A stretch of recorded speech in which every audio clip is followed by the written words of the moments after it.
Tonight, we travel to Samarkand in the spring of 1404 as the Spanish embassy arrives at Timur's gates. The year is 1404. In a garden palace outside Samarkand, Rey González de Clavijo, ambassador from the court of Castile, is brought before Timur, the lame conqueror who has made this Central Asian city the wonder of the age. Around them rise domes of glazed tile the color of mountain lakes, and the air carries the sound of masons' chisels from construction sites that have not paused in 30 years. The ancient city of Samarkand glowed under the midsummer sun of 1370, and you are standing at the northern gate as Timur, the conqueror known as Tamerlane, rides through. Dust rises from the caravan roads in pale curtains that drift across the Zeravshan Valley, where the river cuts a green thread through ochre hills. The heat presses against your face like a hand, dry and insistent, carrying the mineral scent of baked earth and the faint sweetness of ripening melons from the orchards below the walls. Around you, the merchants are unloading their cargoes of lapis and raw silk, their voices low and tired after weeks on the road from Bokhara. The gates themselves are old Sogdian work, thick with dust, their iron studs warm to the touch where your fingers rest against the wood.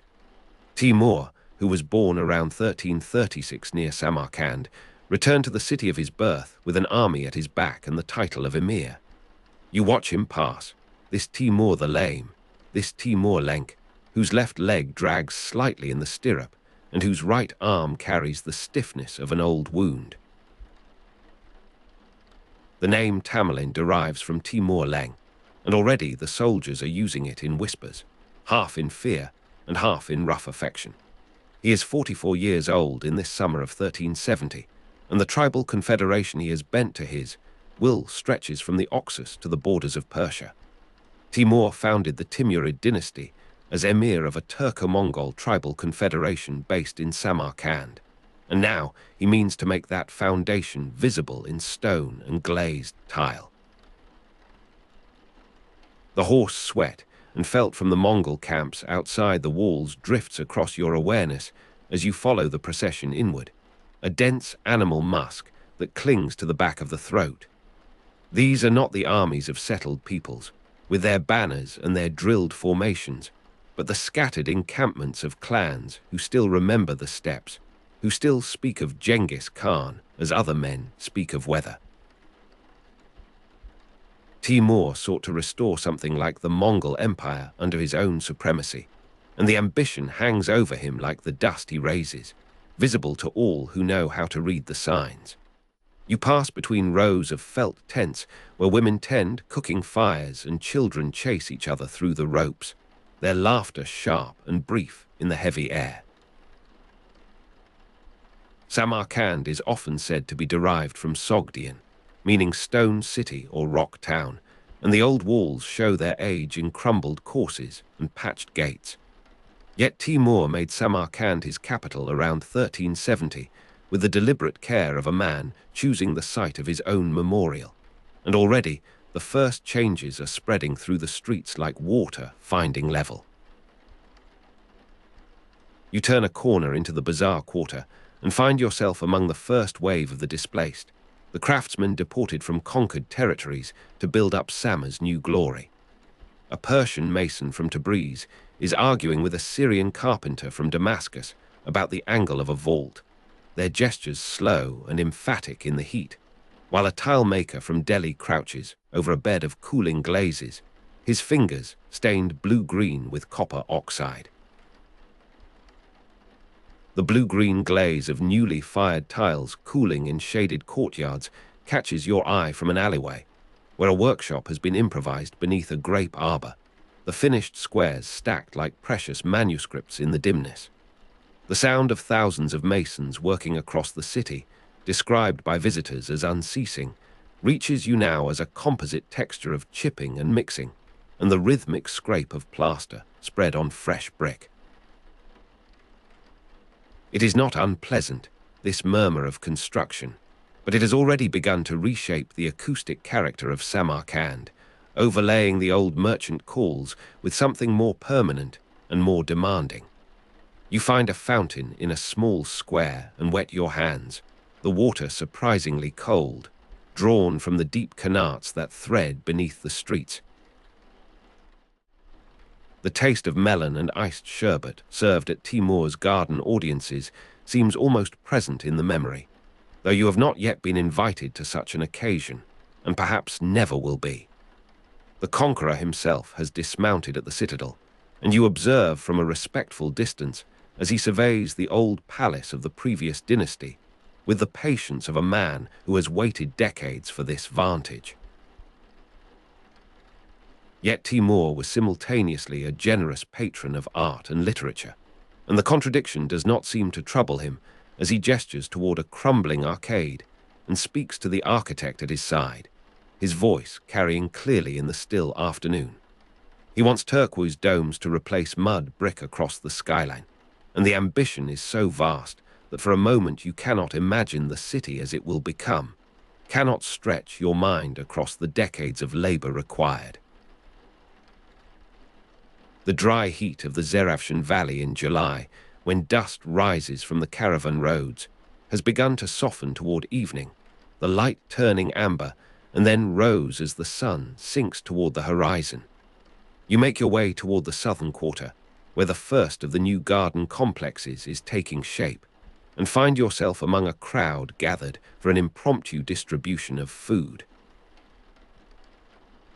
Timur's household servants are dispensing bread and mutton stew from enormous copper cauldrons, and the recipients include not only soldiers and workers, but the poor of the old city, those who have watched conquerors come and go before. A scholar from the Mosque school stands nearby, dictating verses to a young assistant, and you catch the name of Hafiz in his murmured citations, the Persian poet whose work Timur has already begun to collect with systematic passion. Night comes slowly to the valley, the heat lingering in the walls and pavements long after the stars have emerged. You find lodging in a caravanserai near the river, where the merchants snore in their cubicles and the camels shift and grunt in the courtyard below. The murmur of construction has finally ceased, or perhaps you have simply grown accustomed to its absence, your hearing adjusting to the new silence like eyes adjusting to darkness. Somewhere in the citadel, Timur is planning the next campaign, the next deportation, the next architectural gesture that will bind his name to Samarkand more permanently than any inscription. The years between 1370 and 1405 unfold before you like a manuscript whose pages turn themselves, and you witness the transformation that Timur imposed upon his capital with the relentless energy of a man who knows his time is finite. The stone city of Samarkand grows outward and upward, the old Sogdian core surrounded by new walls, new mosques, new mausoleums whose profiles break the horizon in increasingly elaborate silhouettes. Turquoise domes begin to replace mud brick across the skyline,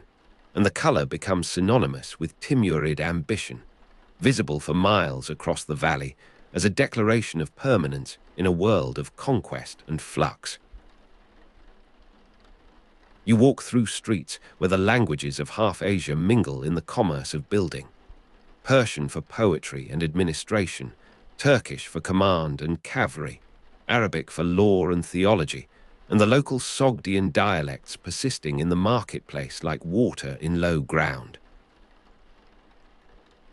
The craftsmen deported from conquered territories to build up Samarkand have established their own quarters by now, each community preserving something of its origins in food and ritual, and the secret techniques of its trade. The tile maker from Delhi has trained apprentices who will carry his methods to generations yet unborn, while the Persian mason from Tabriz has adapted the squinch to local brick, creating a hybrid form that will be studied and imitated across the Islamic world. Timur's empire at its zenith included large parts of Western and Central Asia, and the capital reflects that reach in its materials and its personnel, a deliberate cosmopolitanism imposed by force and maintained by patronage.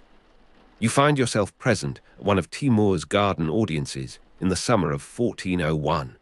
The taste of melon and iced sherbet, perhaps finally your own experience rather than an anticipation. The garden itself is a miracle of irrigation, water channeled from the Zeravshan through underground pipes to emerge in fountains and rills that cool the air perceptibly. Timur sits on a raised platform beneath a canopy of cashmere shawl, his lame leg extended on a cushion, and receives a stream of petitioners and officers with the patience of a man who has learned that power is exercised in these small repetitions as much as in grand campaigns. Samarkand is derived from Sogdian, meaning stone city, and the meaning has become more true with each passing year. The old earthen architecture replaced by fired brick and carved stucco, and the ubiquitous turquoise that Timur made his signature. Timur made Samarkand his capital around 1370, and the capital has made Timur visible in a way that mere conquest could not have achieved.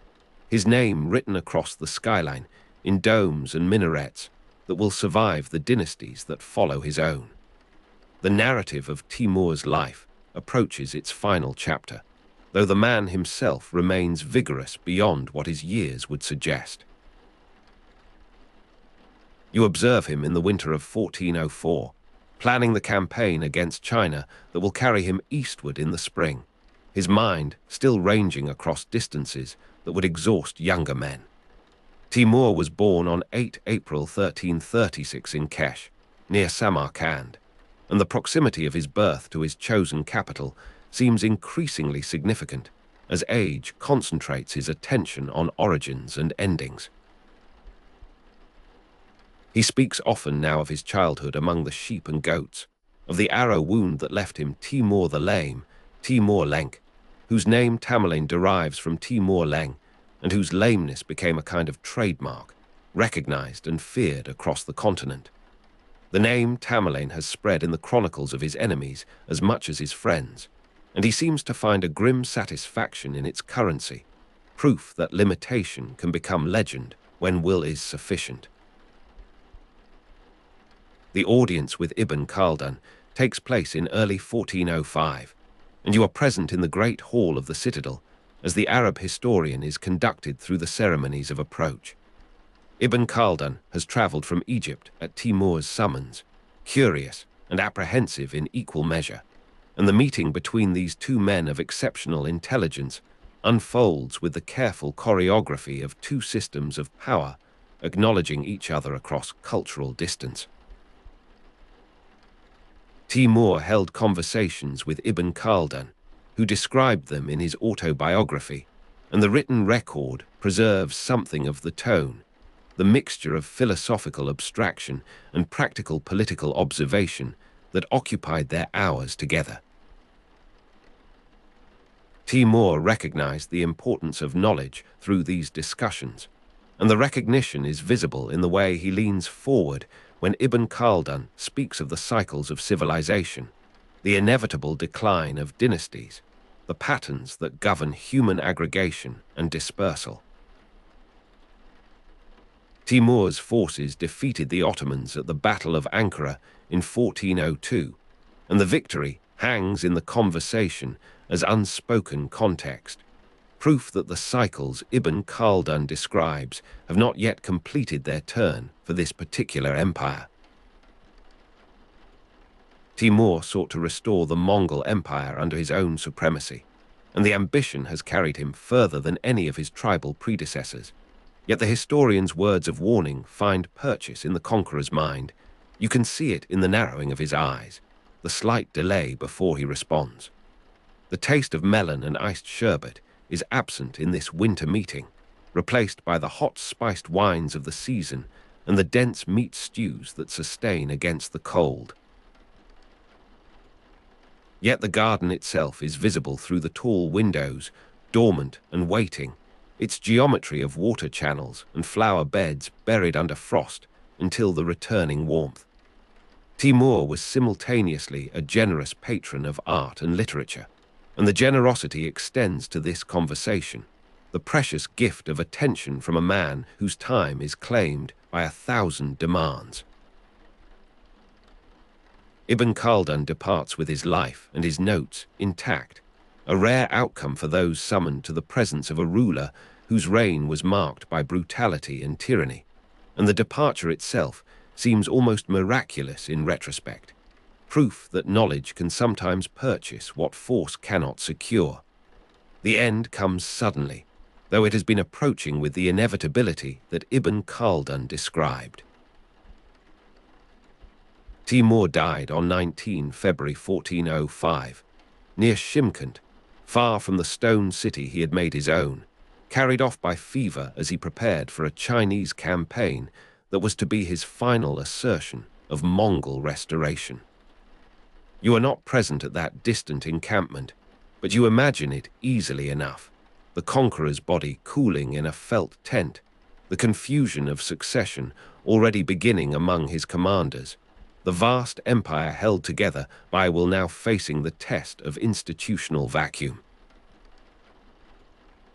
You find yourself at the great mosque in the hour before sunset, the stones warm beneath your palms where you rest against the Ivan, and the call to prayer begins from the minaret above, pure and prolonged in the stillness.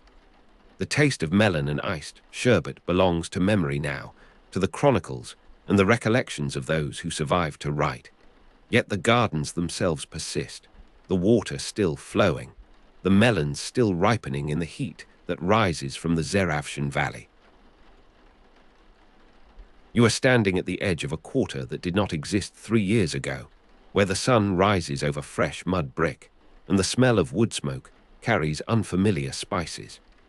Around you, the city of Samarkand swells like dough left to prove in the cool morning air, absorbing the thousands who have arrived with their hands full of skill and their mouths full of strange words. The year is 1401, though many here have lost count, measuring time instead by the buildings rising stone by stone from the valley floor. A man from Damascus passes carrying a basket of lime, his feet leaving prints in dust that has never known Syrian rain. The sharp smell of copper oxide, turning glaze green in the kiln, drifts from a workshop 3 alleys distant, where Persian ceramicists tend fires that burn through the night. You walk past a half-finished dome, its ribs skeletal against the pale sky, and you hear the rhythmic tapping of stone chisels in multiple languages across the building sites. Hammers answer each other in Arabic and Persian and the rough Turkish of the local labourers, a conversation without shared words, but with perfect mutual understanding. The cold of winter mornings has taught these men to build their kilns close to their sleeping quarters, to wrap their hands in rags before touching the damp earth that will become the skin of mosques. A stonemason from Damascus unpacks his tools in a foreign valley, laying each chisel in order of size upon a cloth that once wrapped figs from his father's orchard.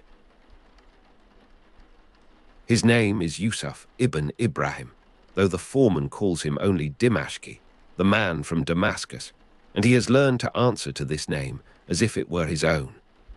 The iron heads of his tools carry the patina of a city he will not see again, nicked and worn by the limestone of the Umayyad Mosque where his grandfather worked before him.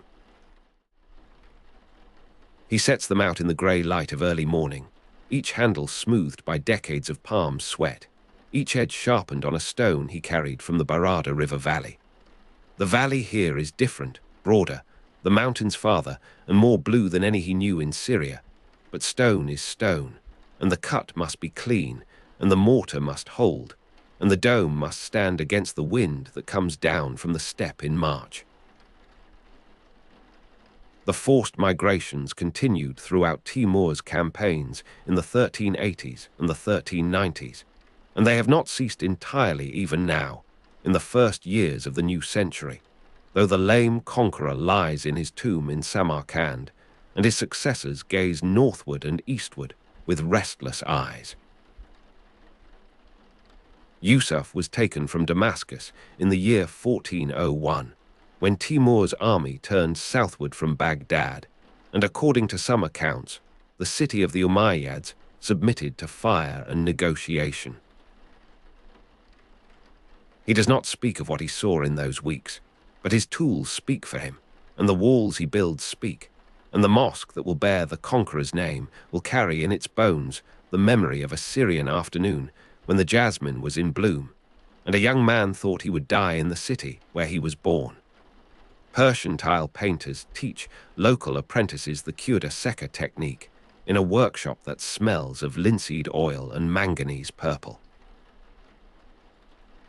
The master is from Tabriz, a thin man named Hassan who wears his beard in the style of the Jali-Irid court, and he demonstrates with infinite patience how the greasy line of wax resist must be laid down to keep the colors from bleeding into one another in the kiln's heat.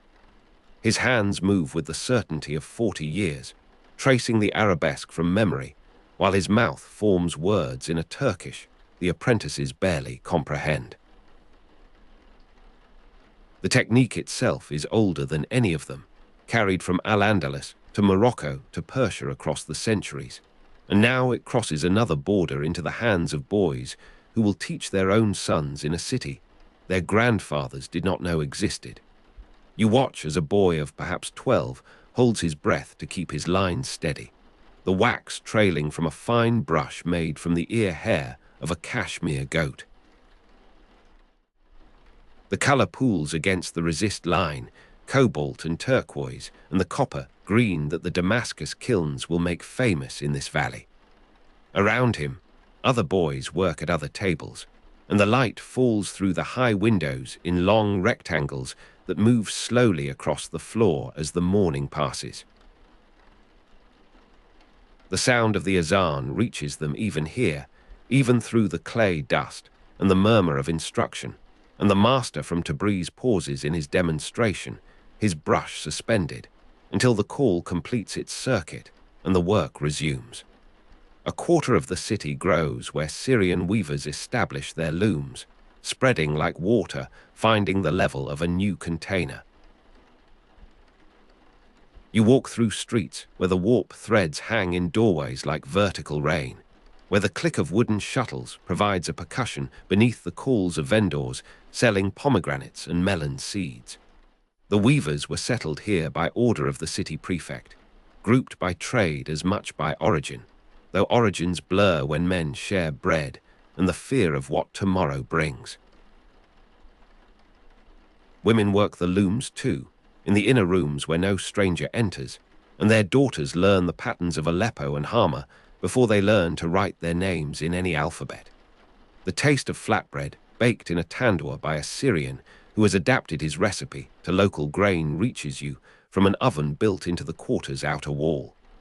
The baker is Yusuf's cousin, or perhaps his cousin's neighbor, the relationship stretched across the distance that Excel makes of family ties. He has learned which wheat flour produces the closest approximation of the bread he knew,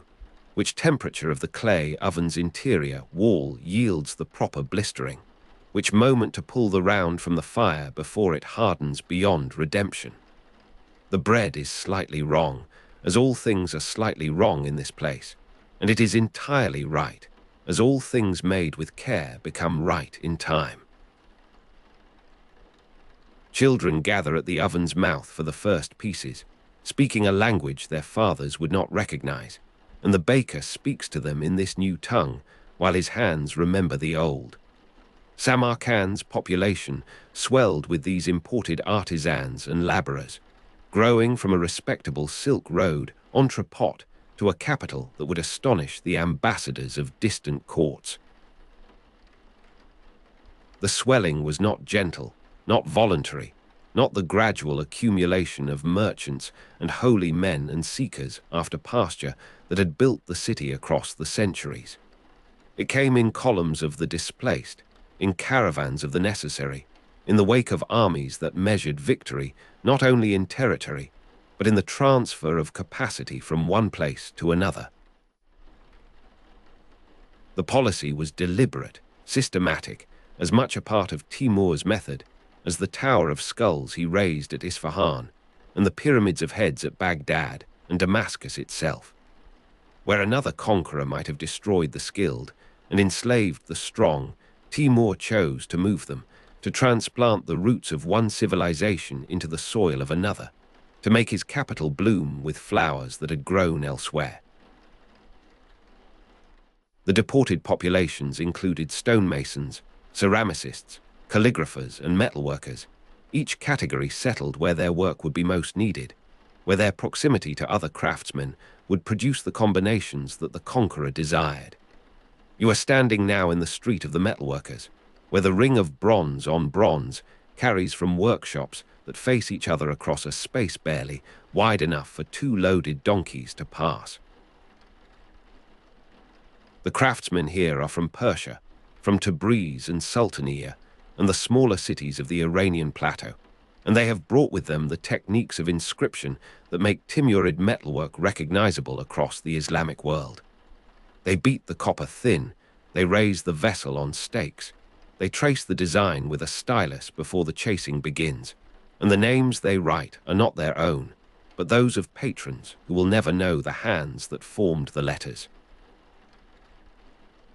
The Calligraphers Guild absorbs new styles from multiple script traditions, swelling its repertoire like a river receiving tributaries from unexpected valleys.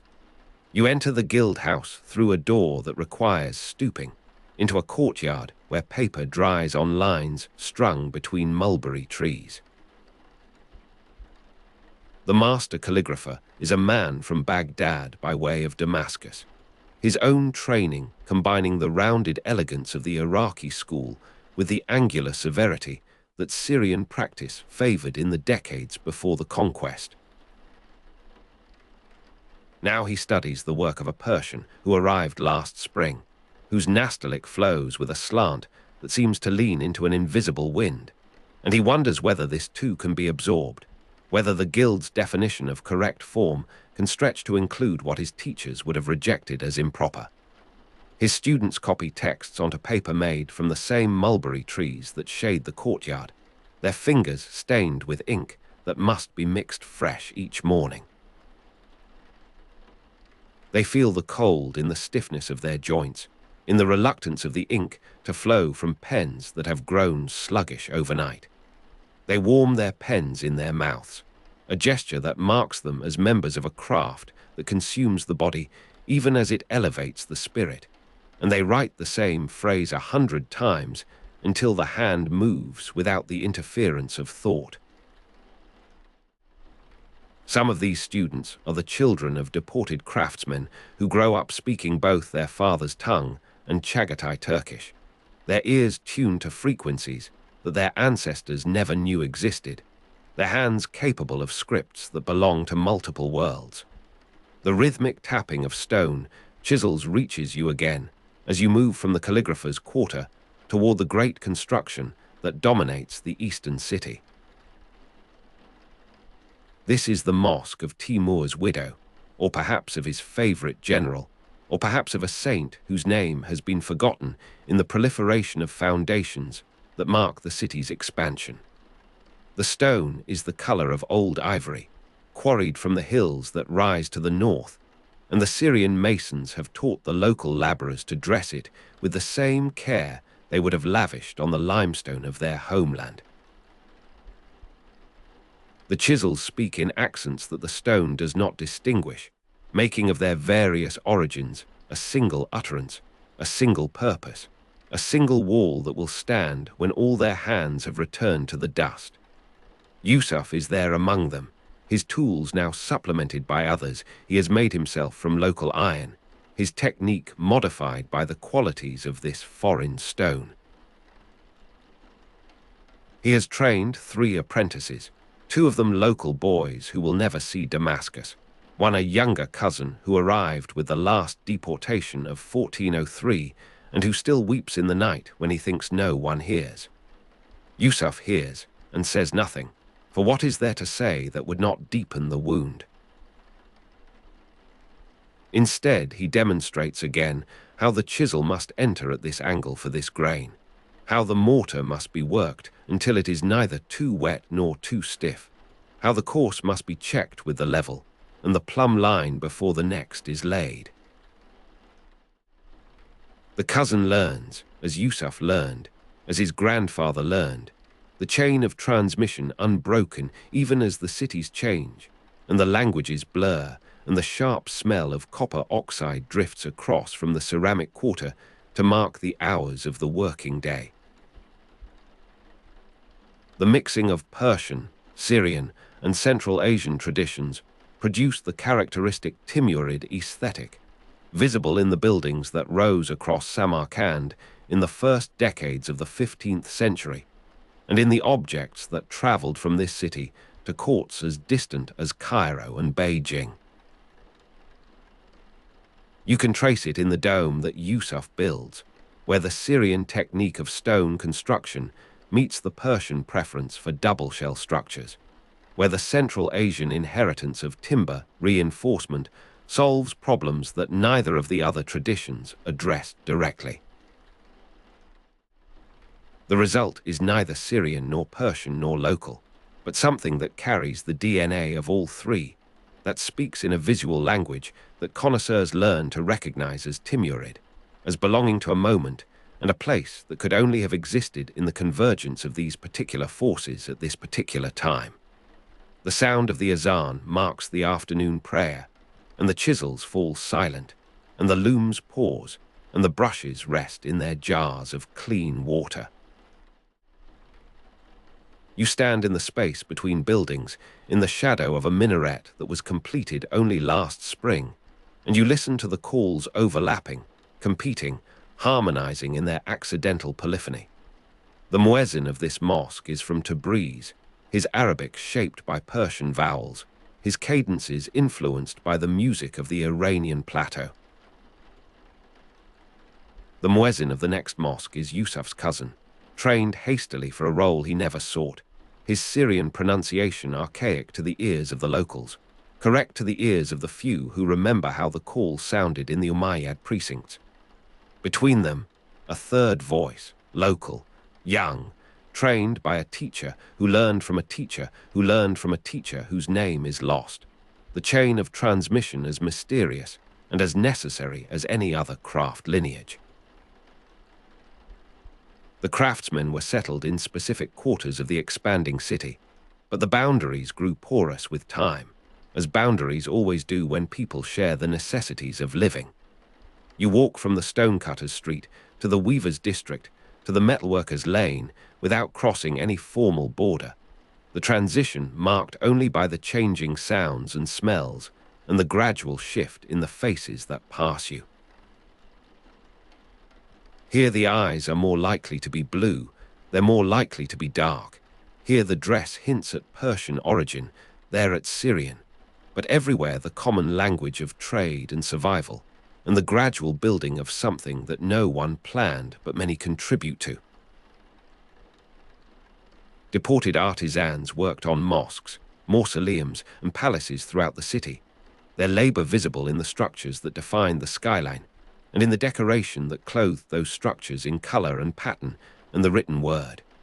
You enter the mausoleum that Timur built for his favorite grandson, though the grandson lies elsewhere, in a simpler grave, and the building has become something other than what was intended, as buildings often do. The tilework is Persian, the vaulting Syrian, the inscription the work of the guild that absorbed multiple traditions into its practice. The light falls through the high windows in patterns that shift with the hours, and the fine cracks in the glaze left by winter cold will worry conservators 6 centuries hence, in a world where Timur is a name in books, and Samarkand a destination for tourists who cannot imagine the weight of what was built here. The movement of craftsmen created a distinctive Timurid architectural style, and that style traveled with them or with those who had seen their work, spreading beyond the city that had generated it to other Timurid foundations, to other courts that sought to emulate the capital's magnificence. You imagine the tile painter Hassan, older now, his beard white, summoned to Shiraz or Herat to demonstrate the Gur-e technique to a new generation of apprentices in a city that is not Tabriz and not Samarkand, but part of the same empire, the same aesthetic conversation. He would travel with his brushes and his recipes and his memories, building anew the chain of transmission that exile had stretched but not broken. And the boys he taught in Herat would teach boys in other cities, and the style would become Timurid in the way that Latin became Romance, not by plan, but by the accumulation of small adaptations, small innovations, small forgettings and rememberings across the generations. Children of deported craftsmen grow up speaking both their father's tongue and Chagatai Turkish, the language of the conquerors, the language of power and administration and the market. You hear them in the streets, code switching without consciousness, addressing their Syrian fathers in Arabic laced with Turkish particles, their Persian mothers in Farsi shaped by local pronunciation, their playmates in the common tongue that emerges from necessity. They will not remember Damascus or Tabriz, will not feel the particular ache that wakes their parents in the dark hours, but they will carry in their hands and their eyes and their speech the traces of those places, the sediment of exile deposited in forms they do not recognize as foreign. The stonemason's grandson will build in the Syrian manner without knowing it is Syrian. The weaver's granddaughter will reproduce patterns she believes to be simply the way things are done, and the style will become naturalized, invisible, the water the fish do not perceive. The deportations were part of Timur's policy of transferring artistic and technical expertise from the conquered to the conqueror, and they continued, as policies do, beyond the lifetime of their originator, becoming habit, becoming institution, becoming simply the way things were done in the Timurid domains. Yusuf dies in Samarkand, in the quarter that grew around the workshop he established, and he is buried in a cemetery where the grave markers face in multiple directions, some toward Damascus, some toward Tabriz, some toward Mecca, some toward the local convention that has no particular memory of any other place. His tools pass to the cousin who wept in the night, who weeps no longer, who has built his own walls and trained his own apprentices and adapted his own techniques to the stone of this valley that is the only valley his own children have known. The sharp smell of copper oxide drifts one last time across your path as the day declines, as the light lengthens and the shadows deepen in the streets of the craftsmen's quarter. You follow it to its source, a kiln that has been firing since before dawn, tended by a man whose grandfather came from Tabriz and whose father married a woman from the local Turkish aristocracy, and who himself speaks 4 languages with varying degrees of comfort. He opens the kiln door with a padded hook, and the heat rolls out in a wave that carries the smell of transformation, of earth become glass, of the ordinary become precious, of the foreign become familiar. The tiles inside will cool overnight, will be sorted in the morning, will travel to buildings that do not yet exist to become part of the visual vocabulary of a civilization that does not yet know its own name. The rhythmic tapping of stone chisels has ceased for the day, the tools wrapped in cloth, the apprentices sent to their evening meal, the masters to their prayers and their memories. You stand at the edge of the city as the light fails, looking back at the domes and minarets that mark the labor of decades, the accumulation of forced migrations and voluntary adaptations, the slow emergence of something that no single hand designed and many hands built. The sound of the azan begins again, the evening call, and the voices seem closer to harmony now, or perhaps you have simply learned to hear them that way, to perceive in their difference the pattern of a music that does not require uniformity to achieve its effect. Somewhere a child is learning a craft from a parent, somewhere a kiln is cooling, somewhere a chisel is being sharpened for tomorrow's work, and the chain continues, and the style develops, and the city stands in the valley where the lame conqueror decreed it should stand, absorbing the world into itself, transforming what it absorbs, becoming what it was not, and ceasing to be what it was. The cold of winter mornings, when clay must be kept warm to remain workable, will come again, and the craftsmen will wrap their hands, and the work will continue, and the years will pass in their long, slow turning, as they passed for Ibn Khaldun, as they passed for Timur, as they pass for all who build and weave and write and fire, for all who carry their skills across the borders that conquerors make and time erases, for all who leave and arrive and stay and become, in the end, simply the people of a place, simply the makers of a style, simply the ancestors of those who will wonder in some distant future at the beauty of what was made and the complexity of how it came to be.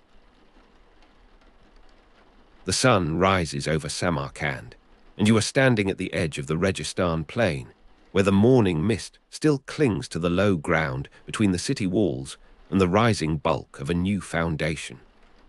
Around you, workers move through the half-light, their sandals crunching on gravel paths that radiate outward from a central pit, where the earth has been excavated to receive the bones of what will become.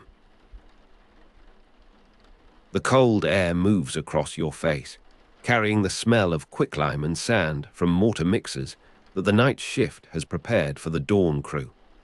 You watch as a foreman tests the consistency of a fresh batch between his fingers, lifting the paste to the light to judge its color against the pale rose of the eastern sky. The year is 1399, or near enough to it that scribes have begun recording the date in their ledgers, and Timur has returned from his Indian campaign with treasure enough to remake the world he has spent 30 years conquering. Samarkand, his beloved capital, has already received gardens and palaces and avenues of plane trees, but now something else is demanded of the architects who sleep in tents at the edge of this vast construction site. You hear them arguing in the half-finished drafting house, their voices low and tense as they unroll parchments showing the mosques of Isfahan and Damascus and Cairo, measuring with cord and with eye the proportions that have governed sacred architecture since the first muezzin called the faithful to prayer. The Bibi-Khanym Mosque, named after Timur's wife, Sare Mulk Khanim, must exceed them all. The name Bibi-Khanym means senior wife or lady queen, a title of respect acknowledging the political partnership between the conqueror and the woman who administered his capital during his long absences. A cart passes near where you stand, drawn by oxen whose breath steams in the chill, and upon it are stacked bricks still warm from the kiln, their surfaces the color of dried blood, their weight substantial enough that 2 men strain to unload each bundle. You take one from the cart as the drivers pause, feeling its porous surface, its slight irregularity, its promise to become part of something larger than any single maker could comprehend. Around you, merchants unload cargoes of a different sort, baskets of crushed turquoise from Nishapur, lapis from the Hindu Kush, white marble from the quarries of Tabriz, all brought by trade routes that Timur's campaigns have both disrupted and strangely secured.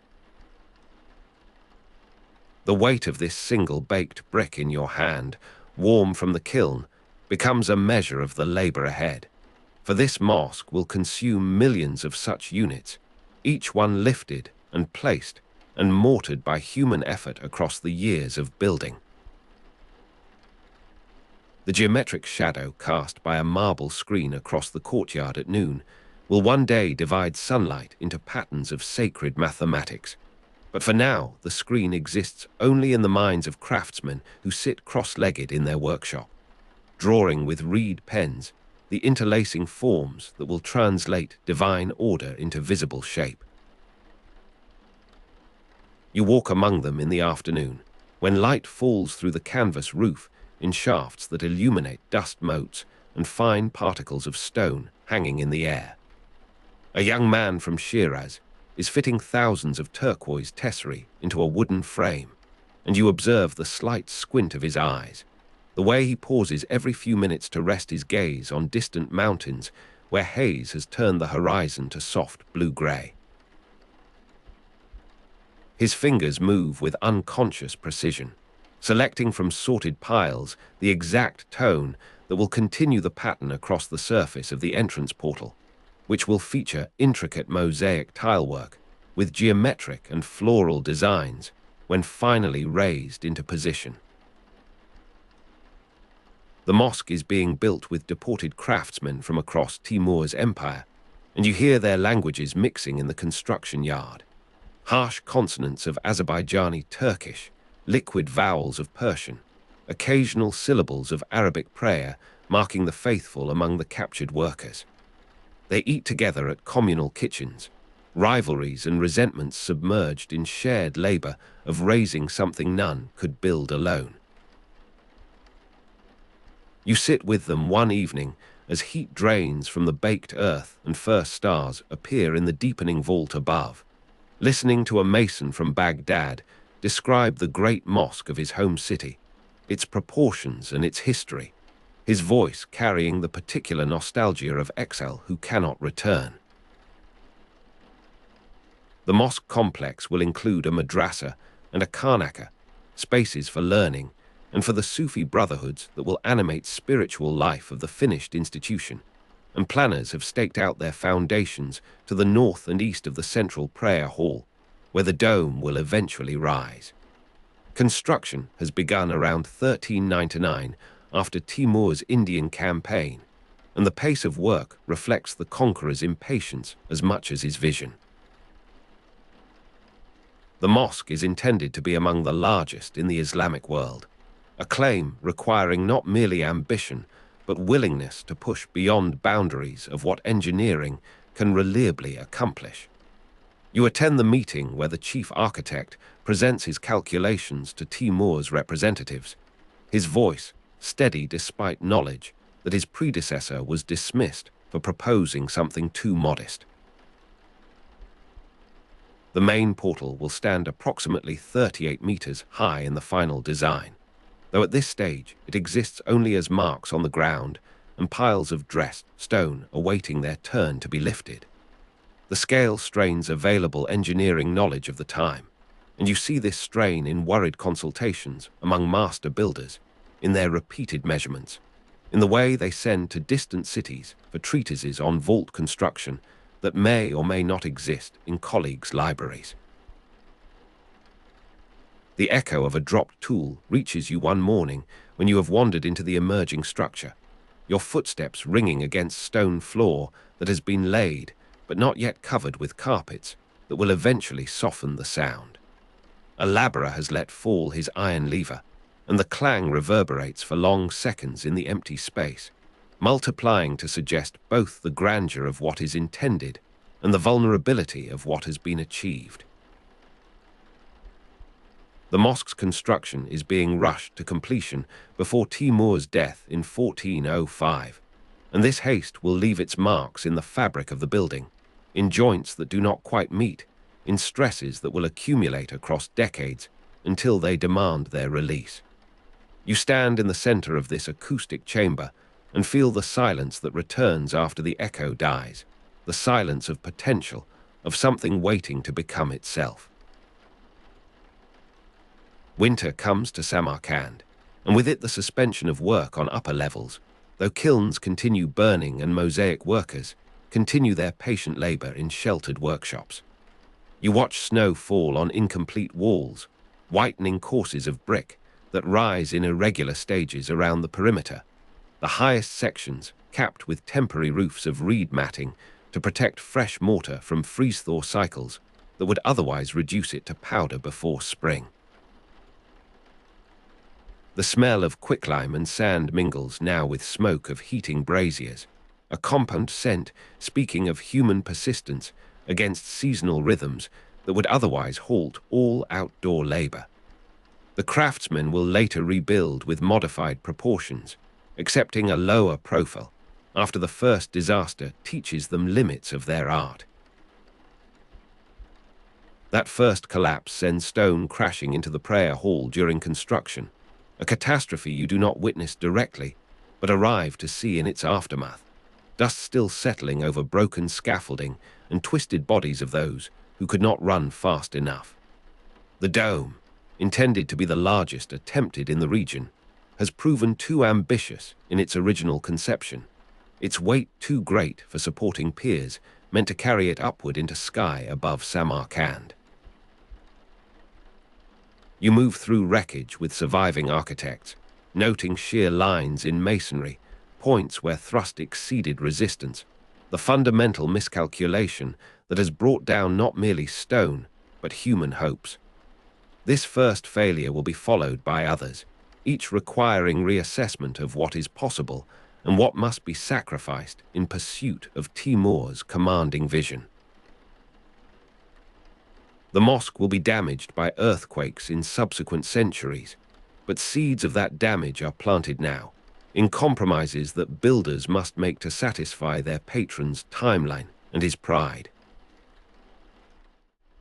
You observe the modified design as it emerges from the drafting house, the dome reduced in height and span, the piers thickened and buttressed with additional mass that will change interior proportions from airy aspiration of the original to something more solid, more earthbound, more likely to endure. The craftsmen rebuild with modified proportions, accepting a lower profile, and in this acceptance there is a kind of wisdom that first architects, for all their theoretical learning, had not yet acquired. The weight of that single baked brick seems heavier now, freighted with knowledge of what can go wrong, of the distance between drawing and standing structure, between dream and resistant material world. Spring returns, and with it resumption of work on upper levels, call of overseers echoing against rising walls as they direct teams to their positions. You climb the scaffolding one morning, hands finding familiar rungs, eyes adjusting to height as the city spreads below in its pattern of gardens and waterways, and the distant blue line of the Zarafshan River carrying snowmelt from mountains. From this vantage, you can see how the main portal will dominate the approach from the city, how the eye will be drawn upward along its surfaces to the Muqarna's vaulting of its half-dome,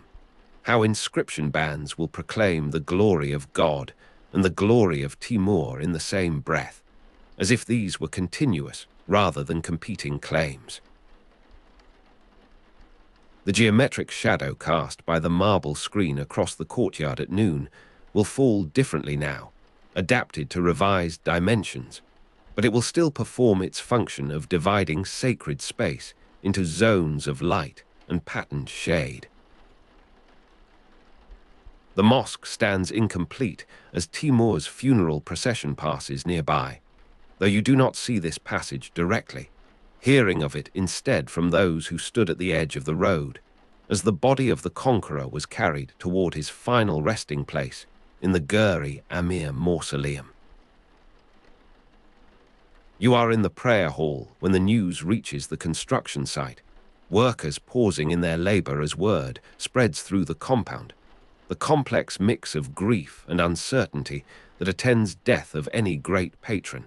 any commanding figure whose will has shaped lives of so many.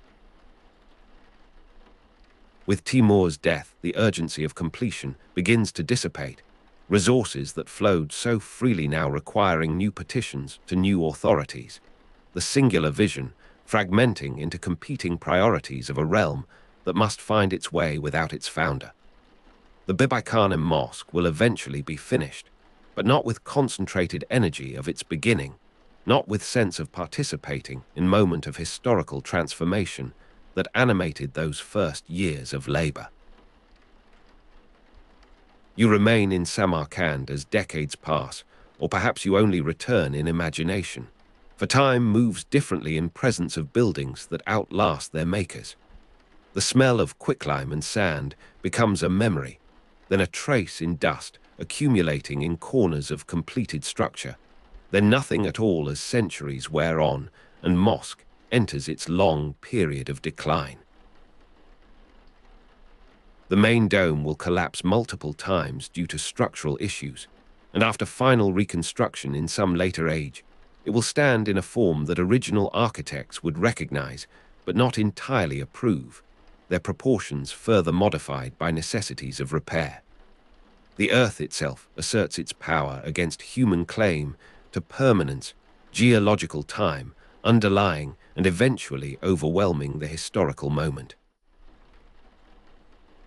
Restoration work began in the Soviet period and continued after Uzbek independence, and you see this work in its various phases if you are patient enough to return across the long 20th century. The careful documentation and the controversial reconstructions, debates among archaeologists and architects about how much of original fabric remains and how much has been lost to the point where restoration becomes something closer to recreation. The visual strain of mosaic workers is repeated in photographs of modern conservators, their tools more precise, but their patience recognizably the same, their commitment to pattern as an act of faith in continuity of craft across ruptures of politics and time. The entrance portal featured intricate mosaic tilework with geometric and floral patterns, and this feature survives in fragments that guide restorers in their work of recovery. Original designs, still legible where mortar has failed, but glaze remains intact. The echo of a dropped tool reaches you across centuries, or perhaps it is only wind finding its way through gaps in ruined vault, producing sounds that human ear interprets according to its expectations.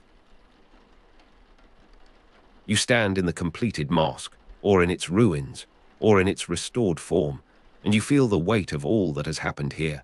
the prayers and the collapses and the reconstructions, the faith that has persisted, and the knowledge that has been lost and recovered and lost again. The name Bibi-Khanym persists even as historical figure of Samarkand fades from popular memory, her administrative skill and political judgment surviving only in scholarly texts that few now read. The Madrasa and Karnaka, too, have had their histories of flourishing and decline, the Sufi brotherhood suppressed and revived, the schools of law transformed by encounter with modernity and its competing sources of authority. That single baked brick becomes a meditation on material persistence, on the way human labor enters physical world and remains there, available to future touch, future interpretation, future wonder. You hold such a brick in a museum case, or lift one from ground where wall has fallen, or merely imagine its texture in darkness as narration continues its slow unfolding. Descendants of those deported craftsmen, or of those who mingled with them, still live in neighborhoods around the mosque, family memories, perhaps preserving some trace of that distant origin, perhaps not, individual stories subsumed into collective life of a city that has known many masters and many transformations. The Bibi-Khanym Mosque stands in evening light as you take your leave of it, or as you settle into place it has become in your imagination, boundary between physical presence and memory growing soft in the way boundaries do when pace of attention slows and mind drifts towards sleep. In its ambition, it remains impressive even where execution fell short, even where time and earthquake and human neglect have reduced it to something less than founder demanded. That Indian campaign too enters long perspective of history, its violence and its plunder and its strange legacy of cultural exchange, all subject to same slow processes of assessment and reassessment that govern understanding of any past event. The cold air moves across your face as you turn away from the mosque, or as you imagine turning, sensory detail serving as anchor in present moment, even as narrative carries you backward and forward through centuries of its existence.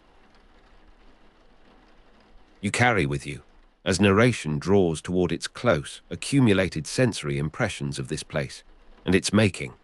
the smell of quicklime and sand in the mortar mixers, the echo of a dropped tool in the vast unfinished prayer hall, the visual strain of mosaic workers fitting thousands of turquoise tesserae, the weight of a single baked brick in the hand, warm from the kiln, the geometric shadow cast by the marble screen across the courtyard at noon. These impressions merge and separate in drifting attention of the listener, becoming available for dream rather than analysis, for felt connection rather than historical understanding. The Bibi-Khanym Mosque becomes simply a place that exists in the world, that has existed, that will continue to exist in some form, bearing marks of all that has been done to it, and for it, and around it, waiting for next visitor, next dawn,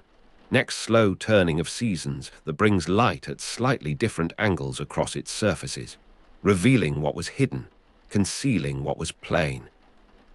In the long patience of stone and tile and human need to build something that will outlast the building of it, that will speak across silence of centuries to those who have learned, or who are learning, or who will learn to listen.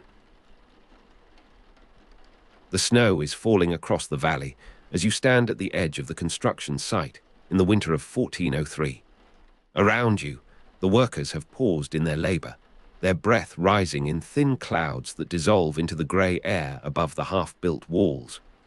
The Gur-e Amir, the tomb of the ruler in Persian, is rising slowly from the earth on the southern edge of Samarkand, though its purpose has already shifted once and will shift again before the mortar dries. You feel the damp earth beneath your boots, and the mineral scent of wet clay and disturbed stone clings to everything, a particular cold-weather atmosphere that belongs to Central Asian Decembers when foundations must be excavated below the water table. Timur has ordered this tomb for his favorite grandson, Mohammed Sultan, a young man of promise who was meant to inherit more than a mausoleum. What some already call the Amir Timur Mausoleum was not conceived as a dynastic resting place, but as a single monument to a single grief. The melon-shaped ribbed dome that will one day dominate the entire complex exists now only in the mind of the master builder and in careful drawings traced in dust on flattened hides. You watch as a laborer carries a basket of crushed tile across the frozen ground, his footsteps crunching through a thin crust of ice that formed in the night and will melt by noon if the weak sun persists. The play of light through what will become the drum windows is impossible yet to imagine, for the high tambour that supports the dome remains unbuilt, a geometry of absence where scaffold poles now lean against temporary bracing. The double-shelled dome construction developed under the Timurids requires patience and precision that winter does not encourage, and the masons work with gloved hands, their fingers stiff despite the small braziers placed at intervals along the rising walls. You move closer to one of these sources of warmth, feeling the contradiction of fire heat against face cold, the stone drawing heat from the living as surely as it will one day draw it from pilgrims who come to press palms against smooth surfaces. Mohammed Sultan died in 1403, and the building that was to honor his brief life became instead the first expression of a dynastic ambition that would reshape the visual language of an empire. The Gur-e Amir established architectural precedents for later Timurid and Mughal buildings in ways that no single mind could have planned, though Timur's eye for monument was already legendary among those who traveled with his court. You sense this watching from the margin of the site, how the proportions of the Ivan and the chamber behind it speak of something larger than a grandson's memory, as if the building knew before its builders did what it would become.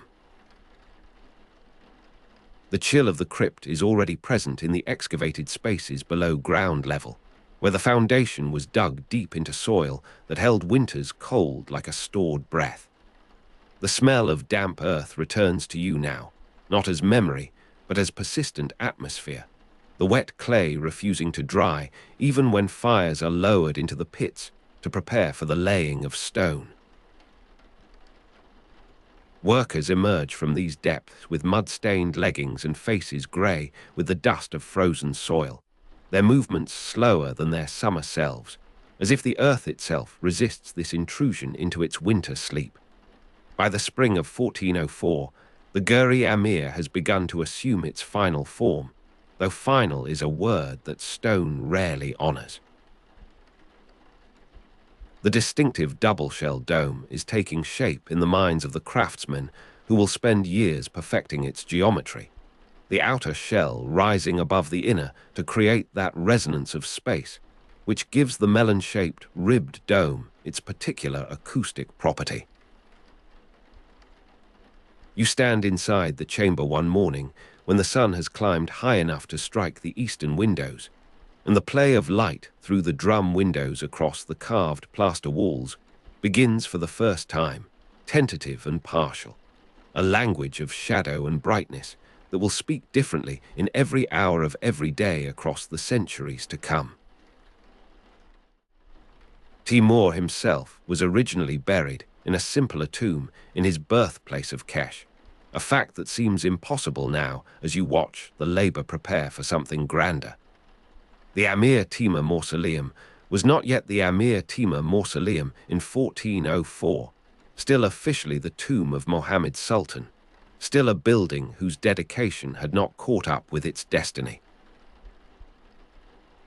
The smooth cold of the jade tombstone under Pilgrim's Palm is a sensation still decades distant, for the dark green block that will mark Timur's grave has not yet been quarried, has not yet been shipped from the distant mountains where such stone forms in volcanic silence. The double-shelled dome construction, developed under the Timurids, answered the particular challenges of Central Asian climate, where extremes of summer heat and winter cold demanded insulation as much as grandeur. You observe the masons fitting the inner shell, their trowels moving in steady rhythms that seem to match the pulse of the work itself, the building growing not by dramatic gesture, but by accumulated patience. The Gur-e Amir means tomb of the ruler in Persian, and the ruler in question was still, in 1404, understood to be the young Mohammed Sultan, whose body rested in a temporary grave, while his grandfather planned something permanent above. The acoustic of whispered prayer rising to the curve of the inner dome is being shaped now in the mathematics of the chamber's proportions, though no prayer has yet been offered in this space. You speak a few words aloud, testing, and your own voice returns to you strangely enriched, the stone surfaces not yet covered with the plaster that will refine this resonance, but already alive with the possibilities of sound. The workers glance at you, unused to hearing their building speak back, and you smile in the way that one smiles when alone with something that will outlast all witnesses. Winter returns in 1405, and with it comes the news that changes everything. Timur dies in Otrar, far to the north, in the camp from which he was planning yet another campaign of expansion, as if empire were a habit he could not break even in his 69th year. His body must be brought south, and the route lies through the snow-choked passes that separate the Sadaria Basin from the Zarafshan Valley, where Samarkand waits. You are standing at the city gates when the first rumors arrive, the cold air moving across your face with a particular quality that speaks of distant storms, of caravans struggling against wind that erases tracks almost as soon as they are made. The funeral procession sets out from Shimkent in winter, the bearers of Timur's body wrapped in every layer they can carry, the horses laboring through drifts that sometimes rise to their bellies. The Gur-e Amir was never meant to receive its builder, yet here is the builder coming to occupy it, the destination transformed by death into something the living must improvise. You imagine the column moving south through white landscapes where the horizon dissolves into falling snow, where the distinction between earth and sky becomes theoretical, a matter of faith rather than sight.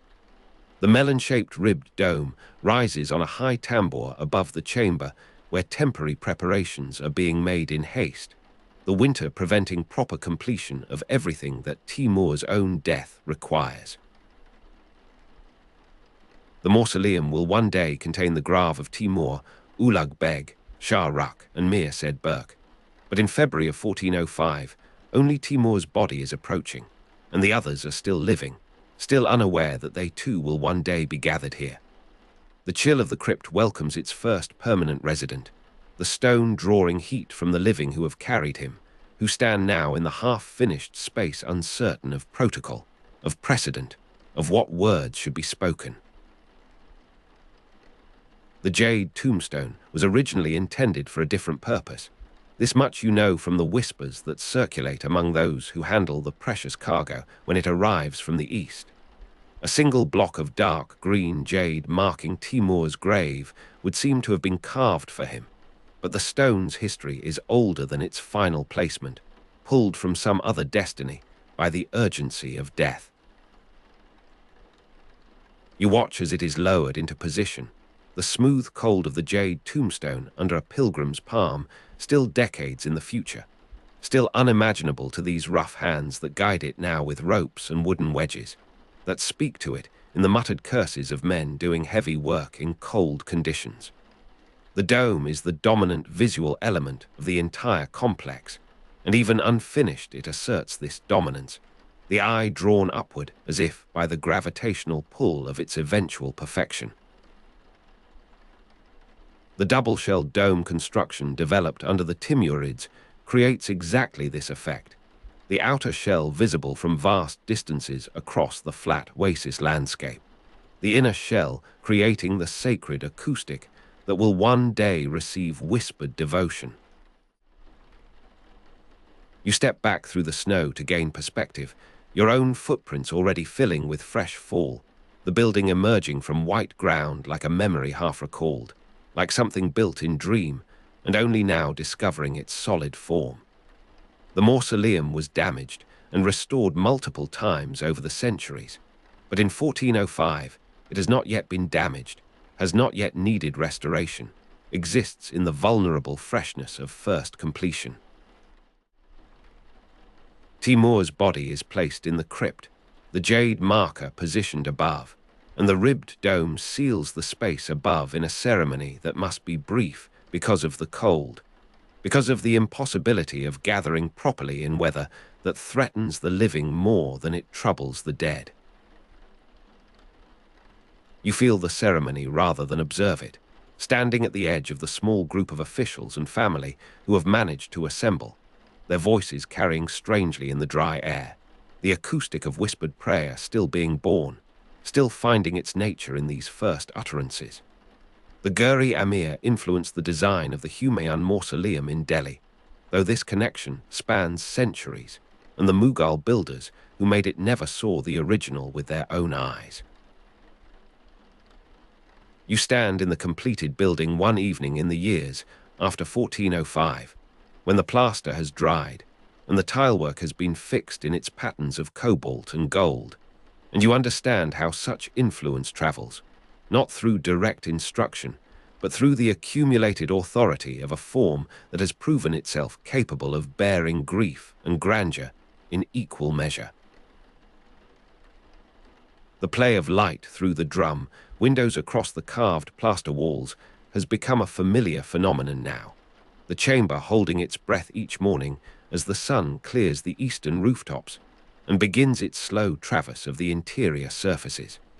The smell of damp earth from the original excavation is long gone, replaced by the dry mineral scent of settled stone, of spaces that have found their equilibrium with the air that moves through them. Yet you remember it, standing in the finished Gur-e Amir, the tomb of the ruler in Persian, the Amir Timur mausoleum as it has become in common speech. The building remembers too in its own way, the foundation stones still bearing the marks of winter extraction, still holding in their mass the cold of that original contact with living soil. The chill of the crypt is immediate and complete, the jade conducting cold into your fingers with a thoroughness that seems almost intentional, as if the stone were still learning what it means to mark a grave, to receive touch, to be the point of contact between the temporal and the claimed eternal. You withdraw your hands slowly, reluctant to break this connection, and the acoustic of whispered prayer seems to follow you upward as you climb back to the light, the the building's voice still audible in the murmur of your own blood. Ulugh Beg will be buried here in 1449, his body brought from the site of his assassination to rest beside the grandfather who outlived him by 4 decades. Shah Rukh will follow in 1447, the father who held the empire together while the son looked upward at stars. Mir said Burke will find his place in the family arrangement, the mausoleum containing the grave of Timur, Ulugh Beg, Shah Rukh, and Mir said Burke becoming slowly crowded with dynasty, with the physical evidence of Timurid persistence. You stand in the chamber in the decades after these burials, the air thickened with the accumulated presence of the dead, the distinctive double-shelled dome having settled into its mature acoustic, the resonance no longer new but habitual, a quality that visitors assume without remark. The melon-shaped ribbed dome rises on a high tambour that has become weathered now, the tilework repaired where wind and the rare rain have found weaknesses in the mortar. You watch a group of young apprentices one morning, their master pointing upward at the junction of dome and drum, explaining the transfer of weight, the logic of the double shell, the way that the outer form relates to the inner necessity. You walk this road in the company of merchants and pilgrims, the smooth cold of the jade tombstone under a pilgrim's palm drawing them forward though they have not yet entered the building,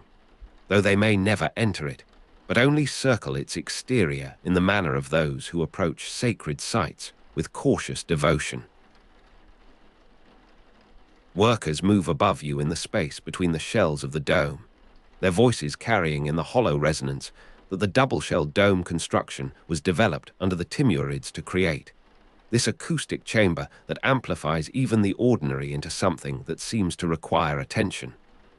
The chill of the crypt, where stone draws heat from the living, is unchanged by restoration, the deep places of the building holding their temperature against all surface alteration. You descend to check on the jade marker, to ensure that the vibrations of work above have not disturbed its placement, and find the smooth cold of the jade tombstone under a pilgrim's palm waiting for you, indifferent to your identity, receiving your touch as it has received all touch across the decades since it was lowered into position. The acoustic of whispered prayer reaches even here, faintly, the murmur of those who pray in the chamber above somehow finding its way through stone to this lower silence. The Amir Timur mausoleum, as he calls it, has become a point of reference, a standard against which other monuments are measured, and you feel the strange pride of association though you have built nothing, have only witnessed what others built and what time has done to their building. The distinctive double-shelled dome that he describes in Delhi is recognizably descended from what rises above you, the genetic continuity of architectural form.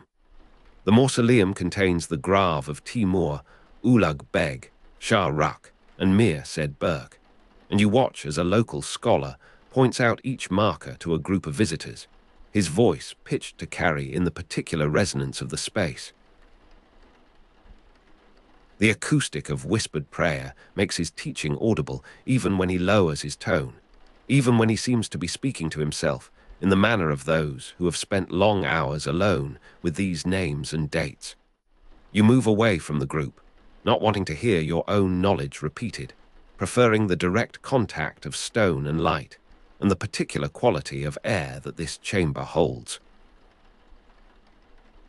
The smell of damp earth from the original excavation returns to you sometimes in dreams, though you were not present at that excavation, though your knowledge of it comes only from the accounts of others.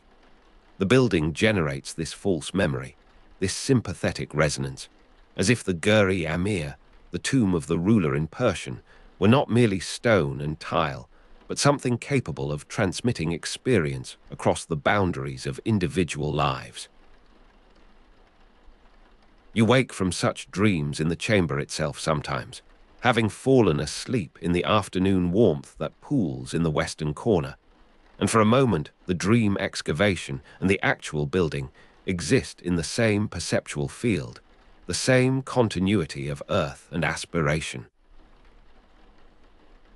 Timur's body was brought from Shymkent in winter, the funeral procession struggling through snow, and this fact seems to you now like the essential truth of the building, the narrative that explains everything else about its form and its persistence. The Amir Timur mausoleum was built in 1403 and 1404 for a grandson who died too soon, and it became instead the destination of a grandfather's final journey, the ribbed dome sealing the space above a body that had traveled far to reach its rest. You follow this journey in imagination as you have followed it in historical record, the cold of that passage somehow more real than the warmth of the present moment, the struggle through snow more vivid than the ease of standing still in a completed building. The single block of dark green jade marking Timur's grave carries in its mass the weight of these abandoned possibilities, the projects for which it was quarried and carried across mountains and deserts before finding its final placement in this crypt, under this dome, in this city that has grown around it like bark around a tree's persistent core. The double-shelled dome construction developed under the Timurids, and you place your hand on the interior surface, feeling the thickness that separates this space from the outer weather, the thermal and acoustic insulation that has made this chamber habitable across centuries of Central Asian extremes. The chill of the crypt is balanced by this shell of protection, this engineered distance from the conditions that would otherwise make such a space uninhabitable, that would drive the pilgrims away and leave the jade untouched, the prayers unwhispered, the building abandoned to the slow erosion of wind and the occasional violence of earthquake. The mausoleum established architectural precedents for later Timurid and Mughal buildings, in part through this attention to the temporal dimension of light, the way that the building's interior changes across the day in a manner that rewards repeated visitation, that makes each hour's experience unique and each season's pattern worth tracing across the months. You have spent full days here, watching this progression, forgetting to eat, sustained by the visual nourishment of shifting illumination. The distinctive double-shelled dome appears in dreams with the particular quality of its resonance, the way that sound behaves in that space between shells, the acoustic of whispered prayer becoming a phenomenon you listen for in other vaulted spaces, other chambers that aspire to similar effects. You are never disappointed exactly, but you are never fully satisfied either, the original having established a standard that remains internal, private, incomparable. You have touched it in different seasons, at different times of day, and each touch has been different, the stone responsive to conditions that the pilgrim cannot control, that the pilgrim may not even perceive until the touch itself reveals them. The restorers know of the Gur-e Amir's influence on the Humayun mausoleum in Delhi, take pride in this. Understand that their work maintains not merely a local monument, but a node in a network of architectural influence that spans continents and continues to generate new buildings in new places, new interpretations of the forms that were first developed here in the early years of the 15th century. You descend. You descend through the late afternoon, your feet finding the worn paths between the construction sites that radiate outward from the center like the spokes of some tremendous wheel. The melon dome fades behind you, its blue geometry lost against the deepening sky, and you move through streets where the dust of new brick mingles with the richer scent of curing mortar and fresh timber. Around you, the workers are gathering their tools, their voices low in dialects that span the breadth of Timur's empire, from the Oxus River to the far western marches where Clavijo himself was born. The sound of their movement is soft, rhythmic, unhurried, the clink of metal against wood, the brush of coarse fabric against stone. You pass through the quarter where the builders from Azerbaijan have made their camp, their temporary shelters marked by the distinctive weave of their tent cloth. And you think of how Clavijo passed through this same region years before, noting the same patterns, the same human persistence in making temporary homes that would become, in memory, permanent. The distant white of Ararat's peak had accompanied him for days of travel, a fixed point against the shifting perspectives of the road, and now you carry that image with you as the light begins to thin, as the particular quality of autumn light in the Zeravshan Valley spreads itself across the city in thin and golden sheets. You are walking toward the outer gates, where a traveler might arrive after 18 months of journeying, and you feel in your own body the accumulated fatigue of such passage, the way time itself becomes a weight when measured in mountains crossed, in rivers forded, in the slow negotiation of languages that divide even as they connect. The embassy of Rey González de Clavijo reached this threshold on the 31st of August in the year 1404,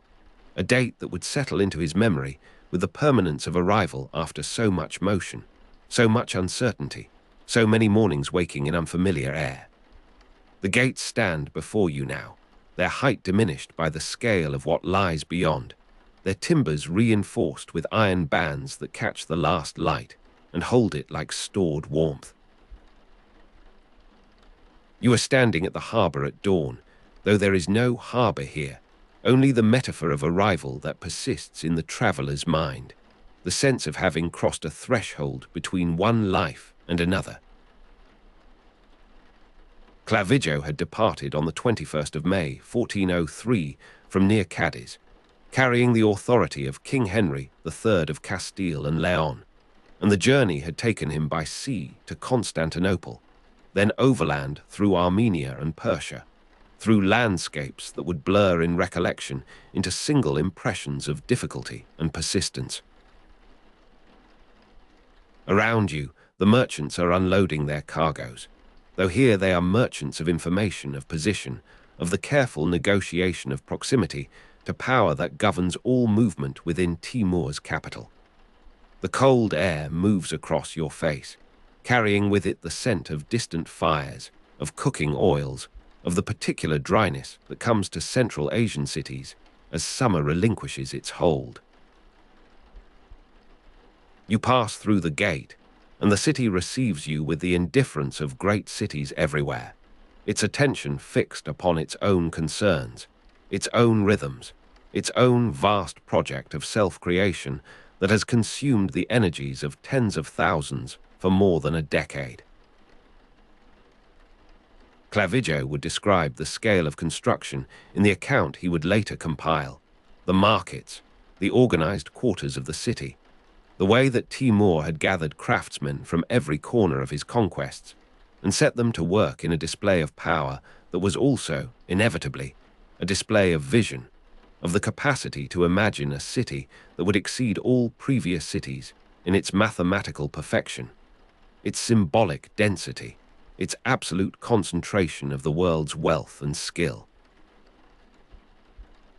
You walk through streets where the press of bodies in the Samarkand bazaar moves around you, where Clavijo noted goods from every corner of Asia,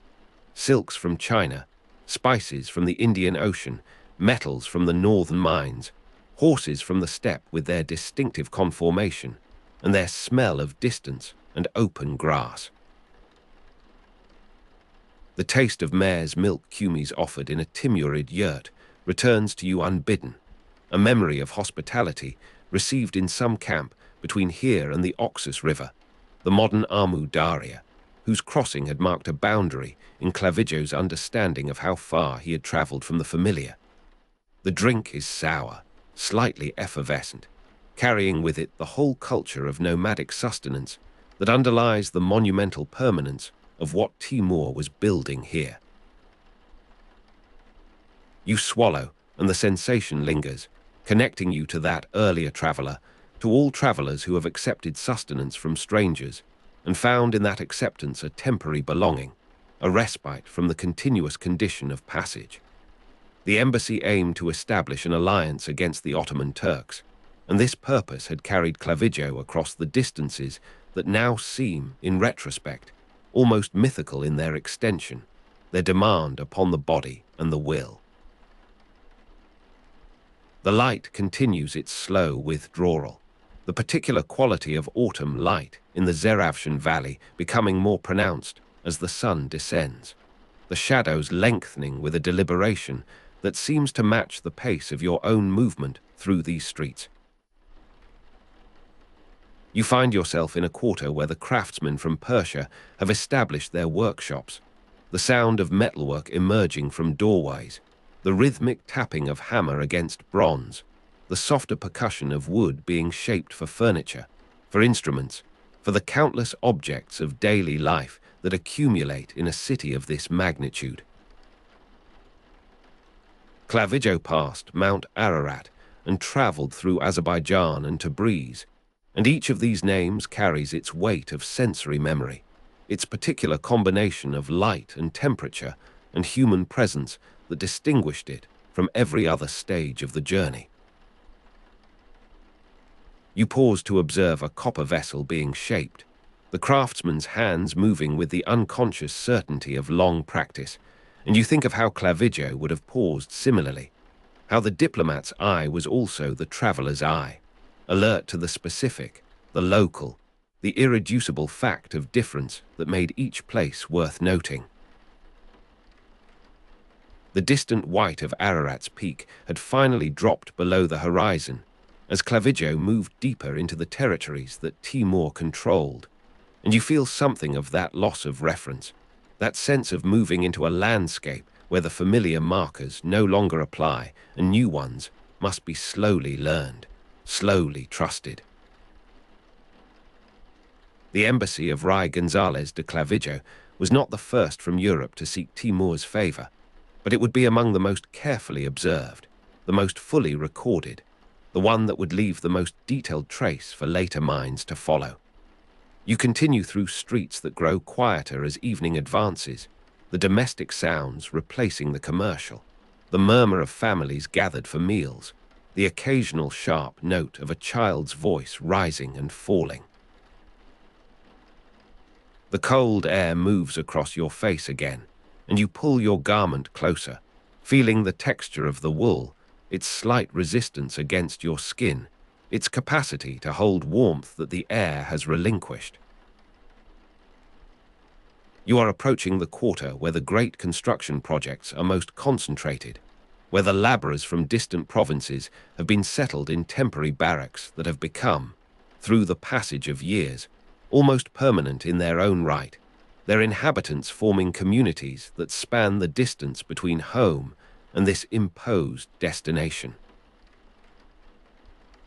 Clavijo described the scale of construction with a precision that suggests the impact it must have made upon a mind accustomed to the more modest achievements of Castile,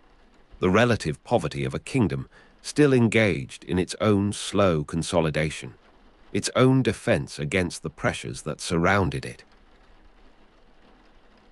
The sound of Timur's cough reaches you from somewhere ahead, though this is impossible, a projection of your knowledge backward onto a scene where the Conqueror, already ill though none would say, so moved through his city with the assurance of absolute power, his infirmity visible only to those who dared to look with sufficient attention. You have read of this cough, recorded by Clavijo in the diary that would remain unpublished for nearly 2 centuries, first published in 1582 as Embajada Tamerlane, its pages holding the observation with the fidelity of a witness who understood that he was seeing something that others would want to know, would need to know, even if the knowledge carried no immediate utility. The sound persists in your imagination, dry, deliberate, the body asserting its presence even as the will sought to transcend it. You walk on, and the construction sites give way to more finished streets, to the quarters where the functionaries of Timur's administration have established their residences, their presence marked by guards at doorways, by the occasional passage of a mounted messenger, by the subtle hierarchy of architectural detail that distinguishes rank and proximity to power. The particular quality of autumn light in the Zarafshan Valley has shifted now into something more ambiguous. Neither day nor night, but the long suspension between them that comes to highland regions, the sky retaining color in its upper reaches while the ground has already surrendered to shadow. You find a place to stand, to observe, and around you the merchants are unloading their cargoes for the final time today, their goods secured in locked storerooms, their accounts mentally reviewed, their bodies seeking the rest that labor demands. The cold air moves across your face with a slight increase in insistence, and you feel the first suggestion of the season that is advancing, the winter that Clavijo would not escape, that would pursue him from Samarkand as he departed on the 22nd of November 1404, his mission incomplete in ways he could not yet measure. The embassy of Rai González de Clavijo had spent approximately 3 months at Timur's court, and during that time, the world had continued its slow transformations, unnoticed by those caught in the intensity of immediate experience. You are kept waiting, as Clavijo was kept waiting, the interval between arrival and reception serving its purpose of establishing hierarchy, of demonstrating that even ambassadors from distant kings must accommodate themselves to the rhythms of Timur's preference, his unpredictable allocation of attention. The week that passed between the 31st of August and the 8th of September 1404 was filled, you imagine, with the careful observation of court protocol, with the establishment of contacts among those who might facilitate or obstruct, with the slow accumulation of information that would make the eventual audience more productive, more navigable. You stand in a garden where the vegetation has begun its autumn decline, the leaves of ornamental shrubs turning at their edges, the last flowers holding their color with a defiance that seems almost conscious. The garden is large, its boundaries lost in the dimness that has thickened while you stood, its paths gravelled with a crunch that speaks of deliberate maintenance, of resources allocated to beauty as well as to power. You move toward a clearing where light persists, where torches have been lit against the gathering dark, their flames steady in the still air, their smoke rising in straight columns until it disperses into invisibility. Timur sits on a dais, and the arrangement is precisely calibrated. The height of his position, the distance from which he is approached, the sequence of obeisances that must precede any exchange of substance.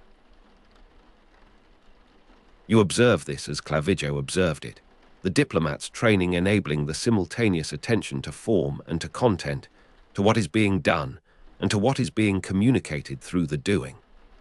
The lame conqueror questions him about European affairs, the Ottoman defeat, the kings of the West, and his voice carries the cough that you have already imagined, the slight catch in breath that interrupts but does not diminish the flow of inquiry, the penetration of his understanding. The sound of Timur's cough persists between questions, a punctuation that the assembled court has learned not to acknowledge, the silence that follows it holding its own meaning, its own discipline.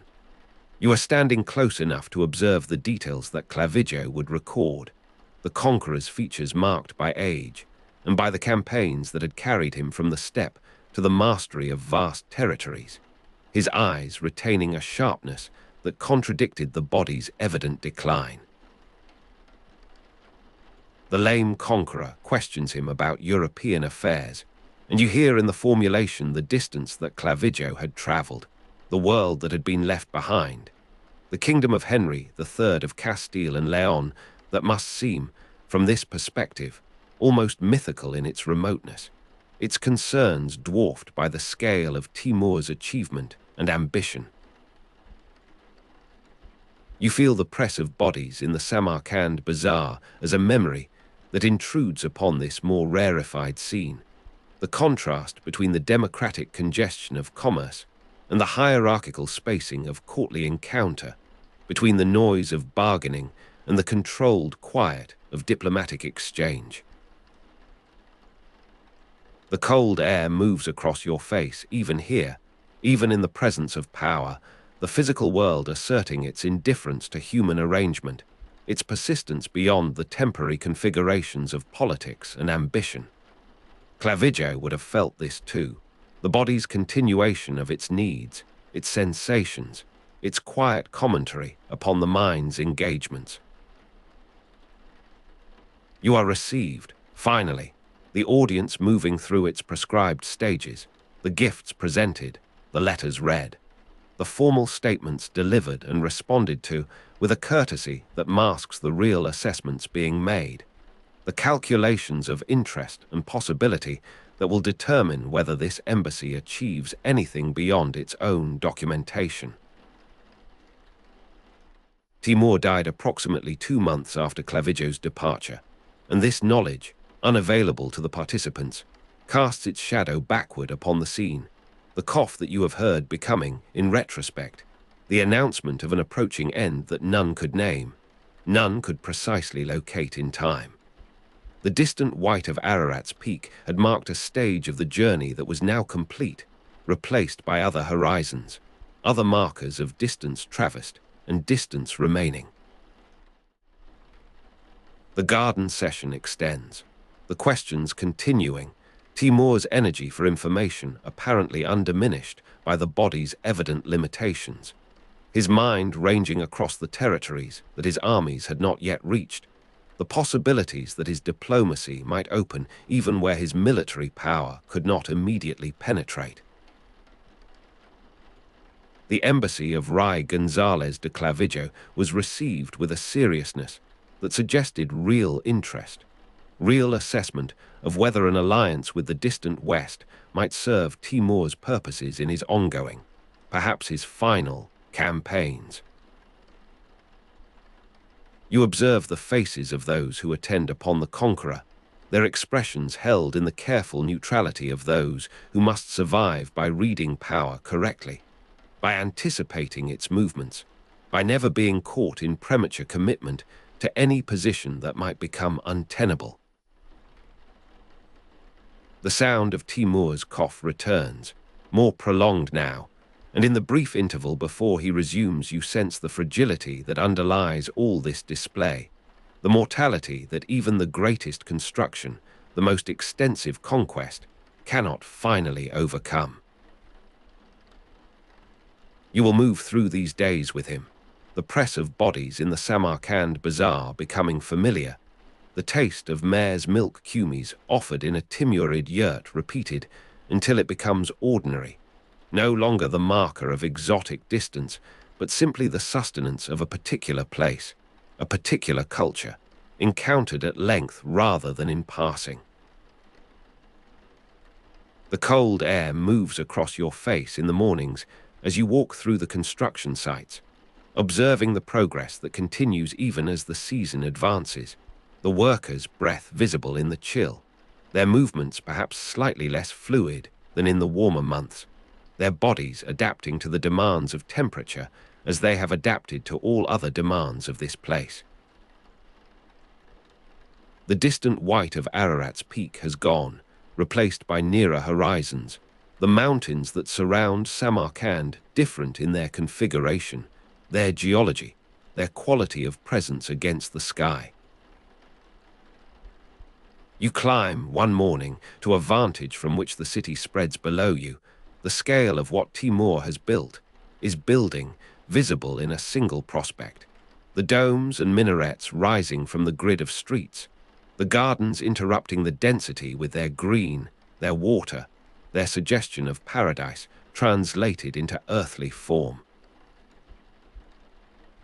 You descend, and the days accumulate, each marked by its small events, its observations, its gradual deepening of familiarity with a world that had been, upon arrival, entirely strange.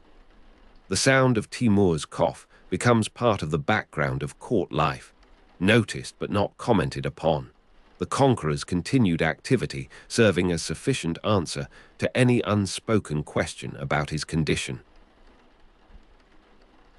You attend gatherings where poetry is recited, where music is performed, where the cultural achievements of Timur's empire are displayed with a pride that is also,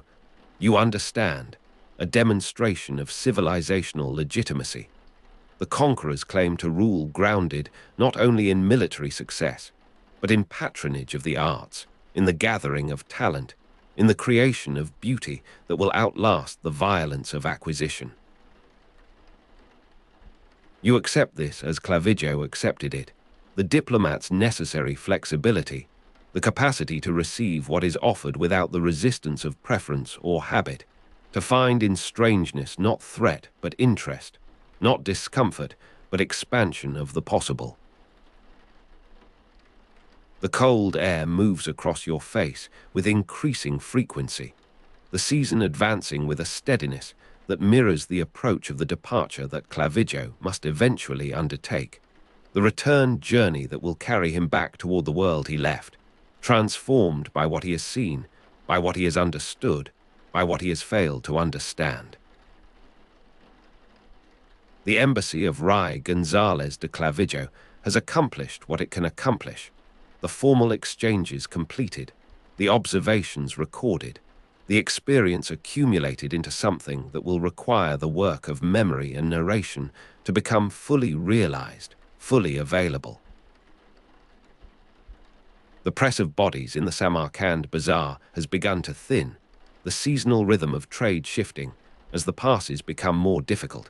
as the caravans that bring goods from every corner of Asia choose their timing with greater caution,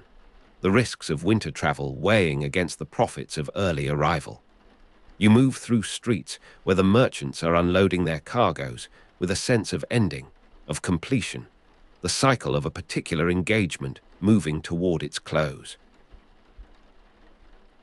Clavijo leaves as winter sets in, the decision made, the preparations concluded, the departure fixed for the 22nd of November, 1404.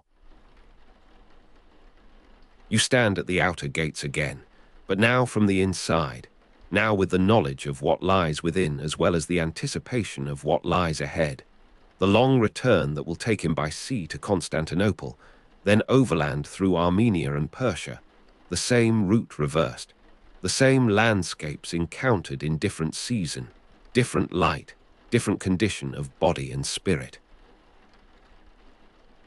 The distant white of Ararat's peak will not be visible on the return, the route diverging, the perspectives altered by the necessities of departure rather than arrival. You feel the particular melancholy of leaving a place that has become, through duration and attention, partially familiar, partially inhabited, the self that has developed here not easily transportable to other contexts, other expectations. The embassy of González de Clavijo departed Samarkand on 22 November 1404, and the date marks a division, the end of one phase of experience and the beginning of another, the long accumulation of the outward journey replaced by the equally long dispersal of the return.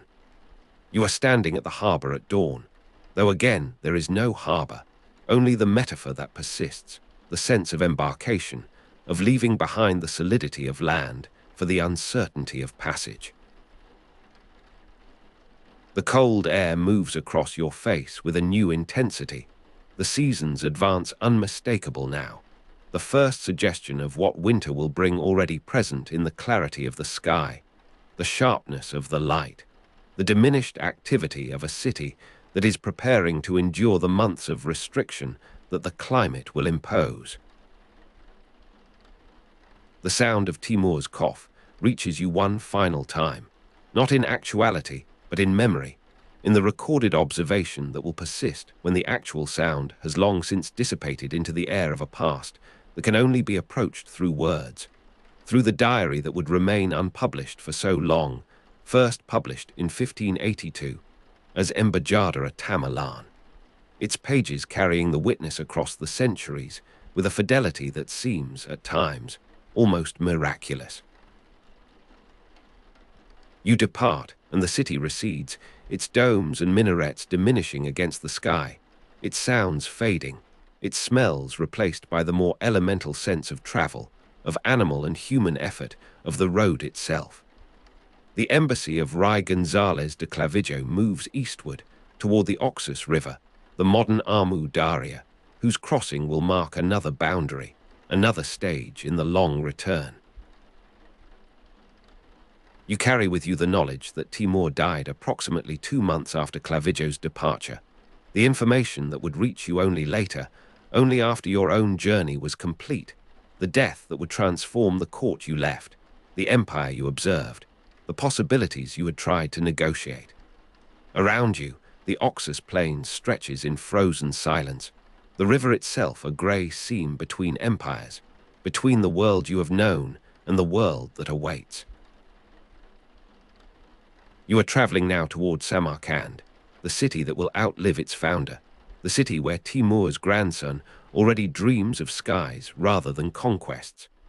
The cold air moves across your face in steady pulses, each breath a small cloud that vanishes into the darkness above the sleeping villages. You are standing at the harbour at dawn, though this harbour holds no water, only the flat expanse of the Registan, where caravans assemble before the great gates. It is 22 March 1394, and in Sultaneh, a child has been born who will bear the name Mirza Muhammad Tariq ibn Shah Rukh, who will answer to a title that means great ruler in common Turkic, who will become Ulugh Beg, the astronomer prince. Around you, the merchants are unloading their cargoes of paper from Samarkand, of lapis from the mines of Badakhshan, of astronomical tables from the observatories of Markham and Damascus. The light is still thin, the stars still visible in the western quadrant of the sky, and somewhere a muezzin begins the call that will mark the hour of morning prayer. The texture of the earth beneath your feet shifts from frozen clay to the gravelled surface of the great square, and you feel the first warmth of the sun touching the eastern minarets. Samarkand rises before you in bands of colour, the turquoise domes catching light that has not yet reached the streets below, the brickwork patterns emerging from shadow as the day begins its slow advance. You are walking now through streets where the memory of Timur still walks beside you, where every arcade and garden bears the mark of the disabled conqueror who built cities as other men build empires, with forced labour and visionary rage. The cold air moves across your face once more, and you pull your woolen cloak more tightly across your chest. In the northeast of Samarkand, beyond the cultivated fields where the Zarafshan River spreads its irrigation, a hill rises that has known only sheep and the occasional tomb. You are standing upon this hill in the year 1424, and around you astronomers from across the Islamic world are gathering. Men from Kashan and Herat, from Cairo, and from the remnants of the Maragha tradition. Scholars who have heard that the grandson of Timur intends to build something that has not been seen since the days of the Greeks. The wind carries the smell of excavated earth, of the trench that is being opened into the hillside, of the labourers who work with picks and with measuring cords to create a foundation that will not move. There is only the sound of shovels and the murmur of supervisors checking angles against the meridian. The marble arrives in blocks from the quarries of the Pamir foothills, and you watch as the stone cutters fit the pieces into an arc that will measure approximately 40 meters in radius. This is the giant quadrant, the meridian arc, the instrument built into a trench in the ground for stability, the stone sextant that will allow observers to sight stars as they cross the invisible line from north to south. The cold of the marble under an observer's cheek as he sights a star is still years in the future, but already you can feel the weight of it, the permanence of stone after the perishability of wood and brass. Around you, the astronomers are discussing the corrections that must be made for atmospheric refraction, for the precession of the equinoxes, for the 1,000 small errors that accumulate in any measurement made by human hands. You are standing in the completed observatory in the northeast of Samarkand, and the year is 1428. The trench runs before you in a perfect curve, the marble facing catching starlight that seems to make the stone glow with its own faint luminescence. Ulugh Beg moves among his astronomers with the patience of a man who has learned that power is less interesting than precision. No one speaks his birth name here, just as no one speaks of his grandfather's conquests, of the towers of skulls raised at Isfahan and Delhi, of the empire that stretches from the Mediterranean to the borders of China. The observatory features a large meridian arc, essentially a giant quadrant, and this quadrant is the reason that these men have come, that you have come, to this cold hill where the wind carries the smell of winter from the steppe beyond. The silence of the observatory compound at 3 in the morning descends now like a veil, and you are lying upon the marble, your cheek pressed to stone that has absorbed the day's warmth and now releases it slowly into the darkening air. Above you, the stars wheel in their accustomed patterns, and an astronomer named Kazizade al-Rumi whispers coordinates to a scribe who sits cross-legged at the trench's edge, his ink pot steadied against the wind. The cold of the marble under your cheek becomes a kind of meditation, the boundary between your body and the earth dissolving into the larger project of measurement, of knowing where in the infinite darkness each point of light precisely stands. The whispered calculations continue, soft as the movement of moths against the oil lamps that gutter in their niches along the trench wall. The gradual warming of the eastern horizon before dawn ends the night's work is something you have come to anticipate with a mixture of exhaustion and regret. Each night yields its harvest of numbers, each star reduced to an angle, an altitude, a precise notation in the growing catalogue. You are standing now in the scriptorium where tables are copied, and the smell of lamp oil has permeated your clothing, your hair, the skin of your fingertips where ink has dried in the whirls of your fingerprints. Around you, the copyists work in rows, their heads bent over pages that will be checked and rechecked. For Ulugh Beg, the astronomer, demands a standard of accuracy that his grandfather, the Conqueror, would have recognized as a form of ruthlessness. The years pass in this rhythm of darkness and lamplight, of cold marble and warming horizons. You are standing at the edge of the trench in 1437, and the catalogue nears completion. The 1018 stars that will make this work more accurate than Ptolemy's and exceed contemporary European work already recorded in their places. Ulugh Beg is still primarily known as an astronomer in the courts of the West, though in Samarkand itself the whispers have begun, the religious and political opposition that he defended science against gathering strength in the shadows of the bazaar and the madrasa. The texture of the excavated earth when the ruins are finally uncovered in 1908 is unimaginable from this vantage. The hill still whole, the observatory still functioning, the dream of precise measurement still alive in the whispered calculations of the night. You are walking through the streets of Samarkand in the autumn of 1449, and the air carries the particular golden quality that precedes the first snows. Ulugh Beg has returned from a campaign in the east that has exhausted him, that has demonstrated to his remaining followers that the age of Timurid expansion is truly ended. The title that means great ruler in common Turkic has become a kind of irony, a reminder of the power that has slipped from his hands into the hands of those who do not understand the value of stars.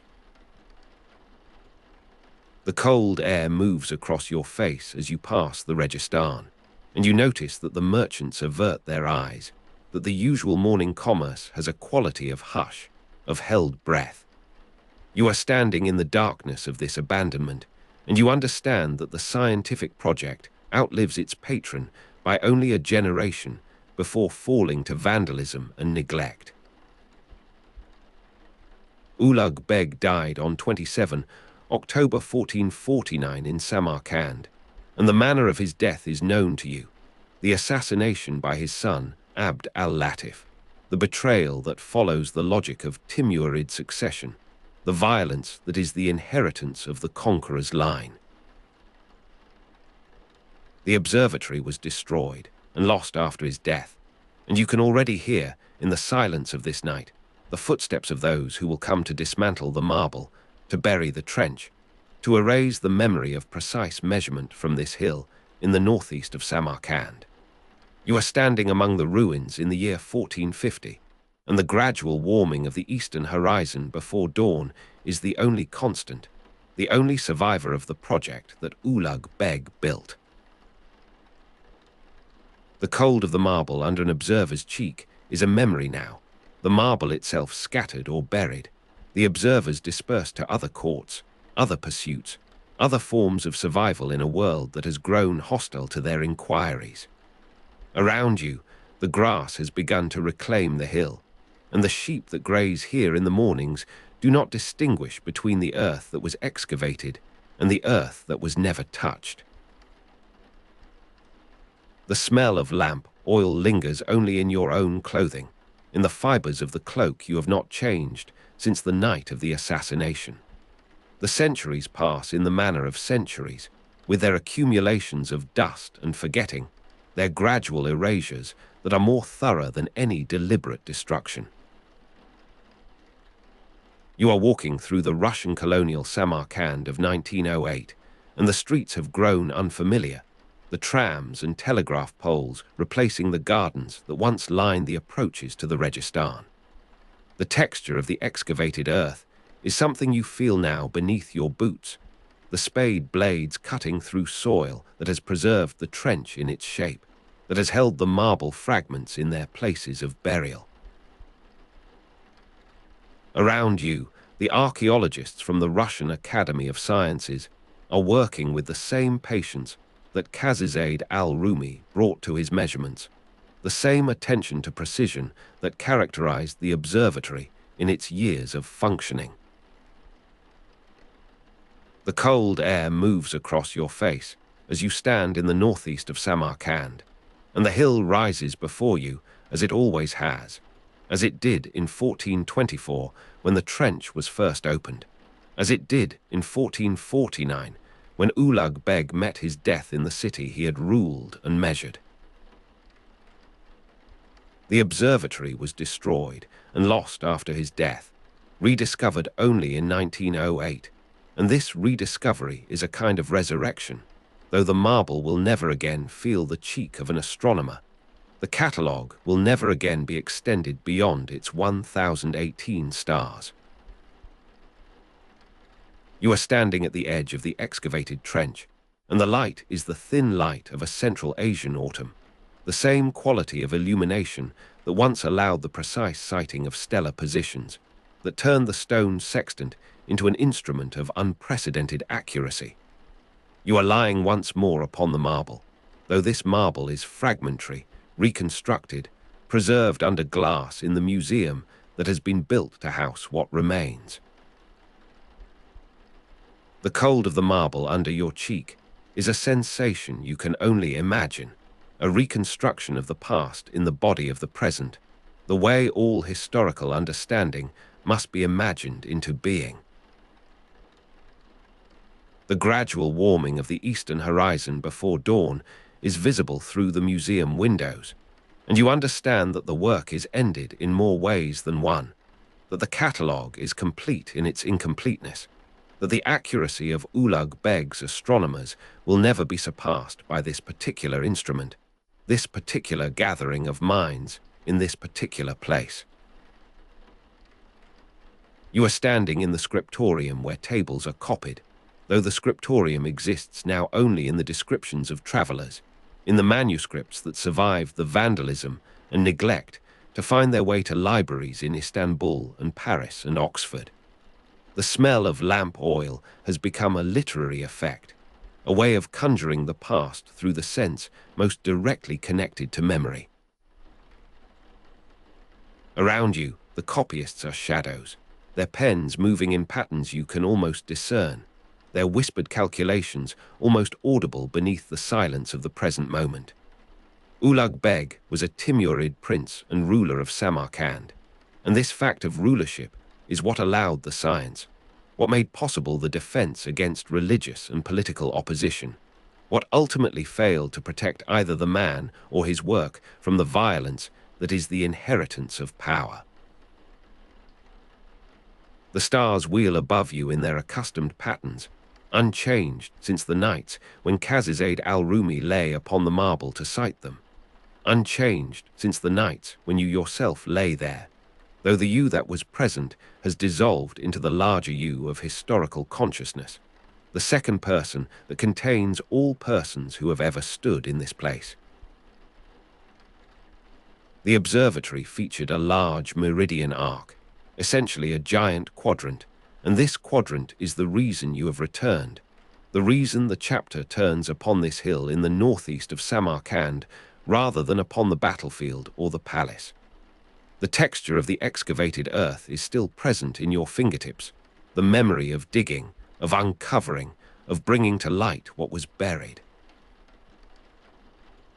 You are walking now through the streets of Samarkand in the hour before dawn, and the city is empty of all but the most essential movement, the bakers beginning their fires, the water carriers making their rounds, the eternal commerce of survival that continues beneath the histories of conquest and measurement. The cold air moves across your face, and you pull your woolen cloak more tightly, though the gesture is automatic, the body remembering warmth even as it experiences cold. Around you, the merchants are unloading their cargoes of bread from the ovens, of water from the cisterns, of the ordinary materials from which lives are constructed day by day, century by century. You are standing at the point where the meridian arc reached its highest elevation, and the sky above you is the same sky that the astronomers saw, the same stars in their same positions relative to the turning earth.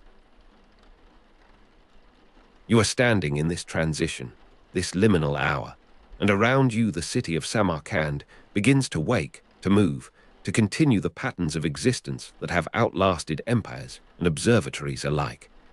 The smell of lamp oil returns to you now as the wind shifts, carrying with it the suggestion of some nearby kitchen or workshop where oil still burns, where hands still work in the darkness to create what will outlast them.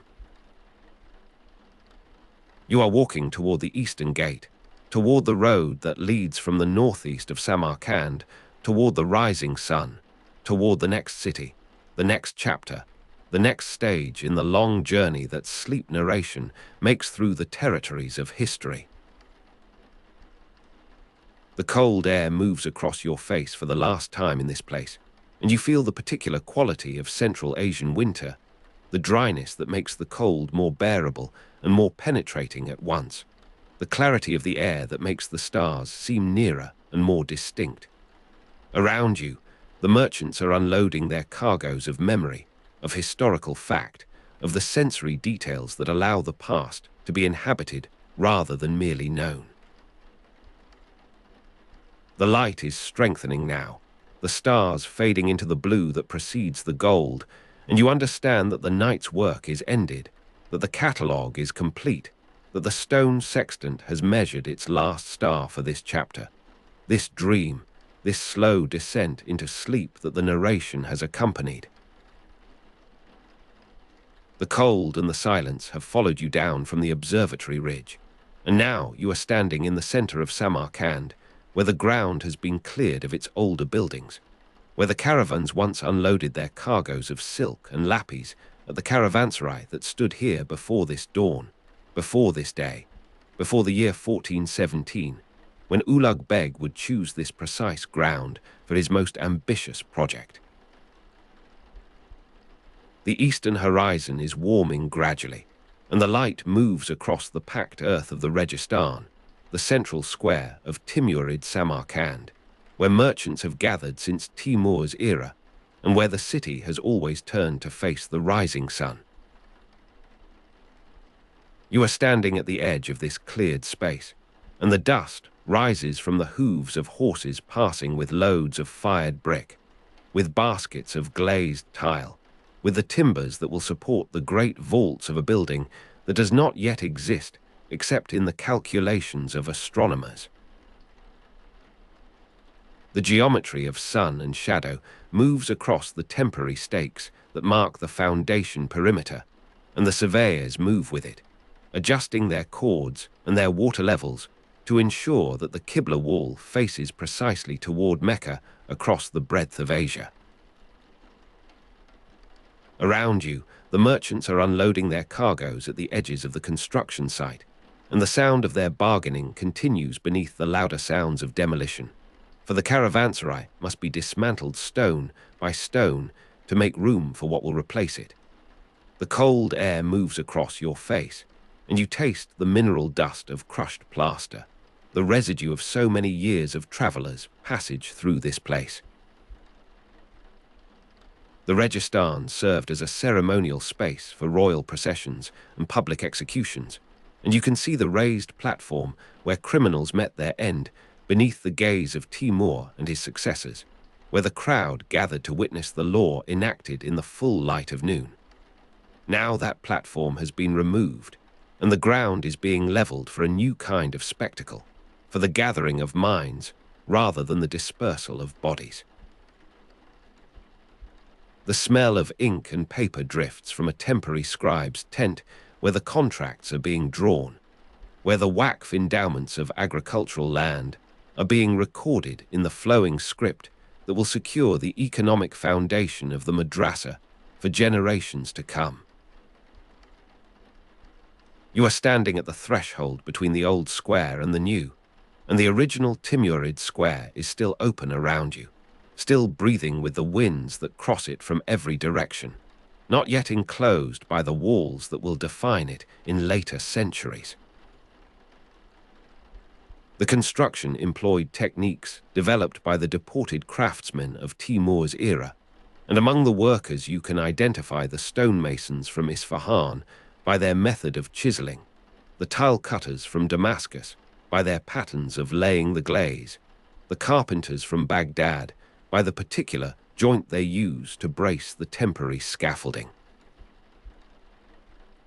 These are the sons and grandsons of men brought to Samarkand in chains, and their skills have become hereditary, have become voluntary, have become the pride of a city that absorbed its conquered peoples and made their arts its own.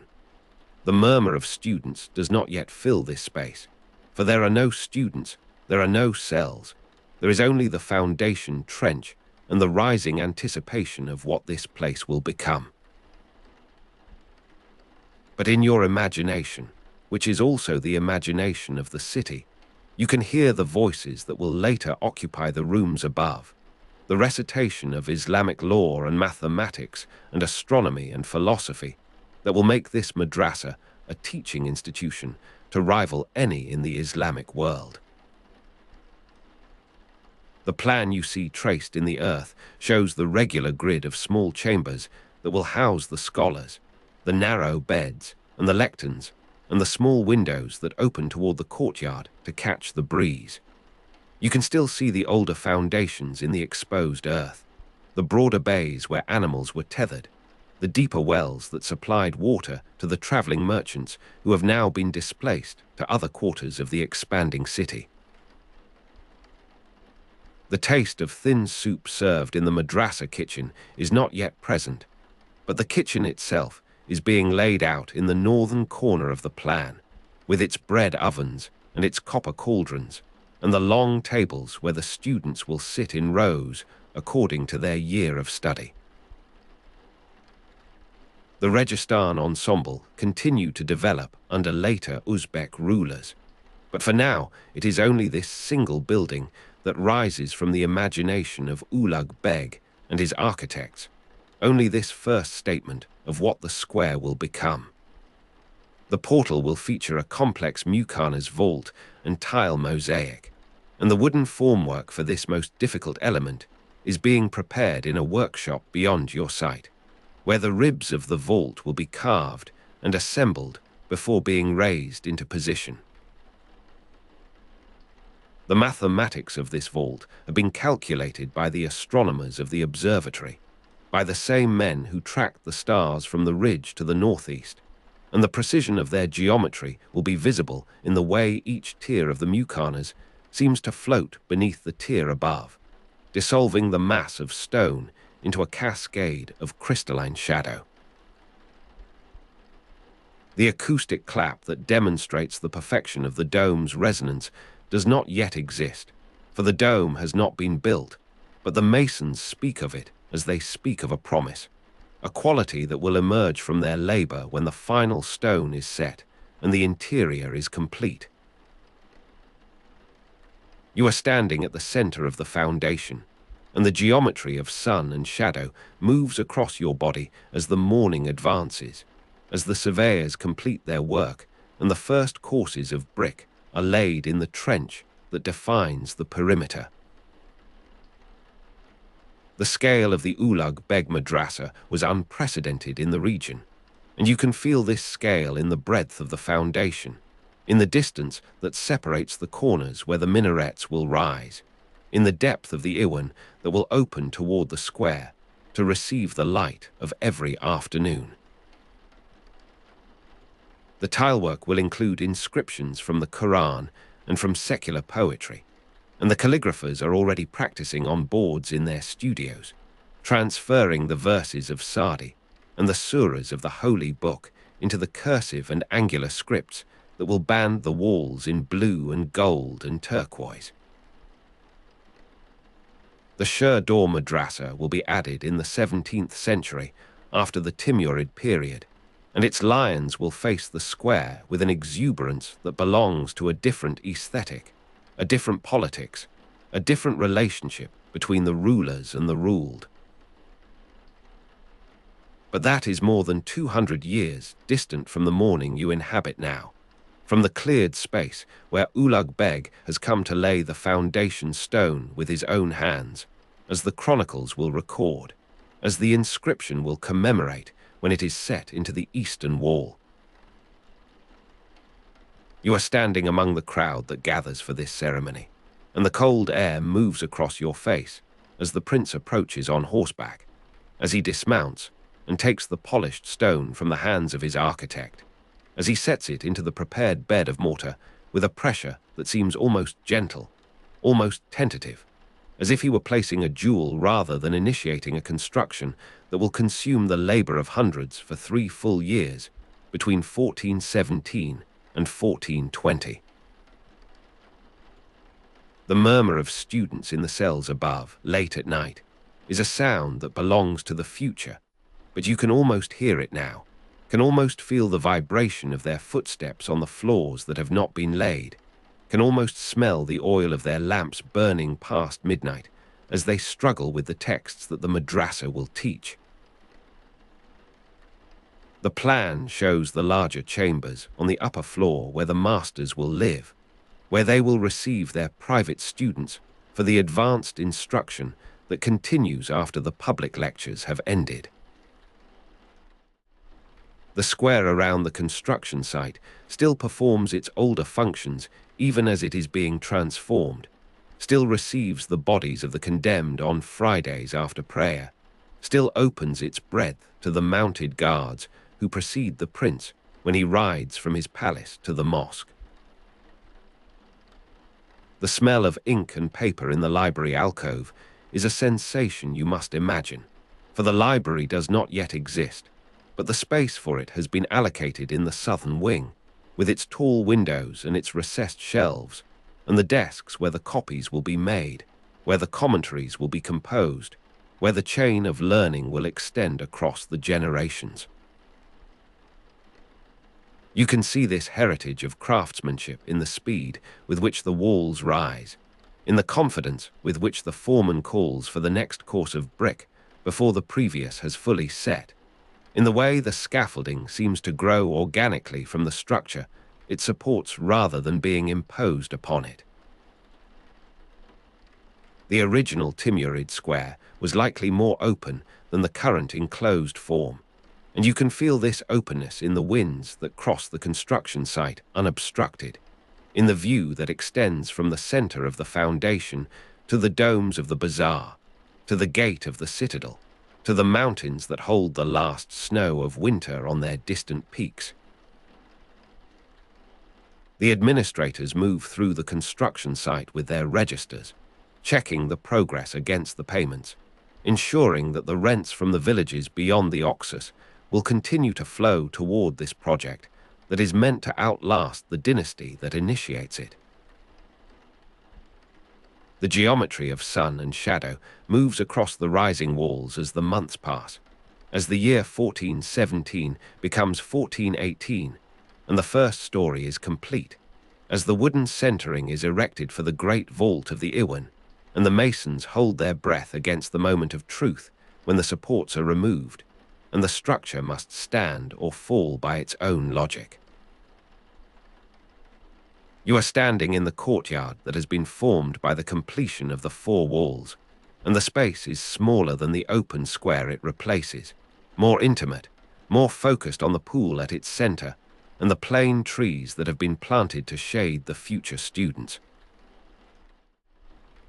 Somewhere in the fill beneath your feet are the fragments of that older life, the broken pottery, the worn coins, the bones of animals that were slaughtered to feed the travelers who passed through Timur's capital on their way between Persia and China.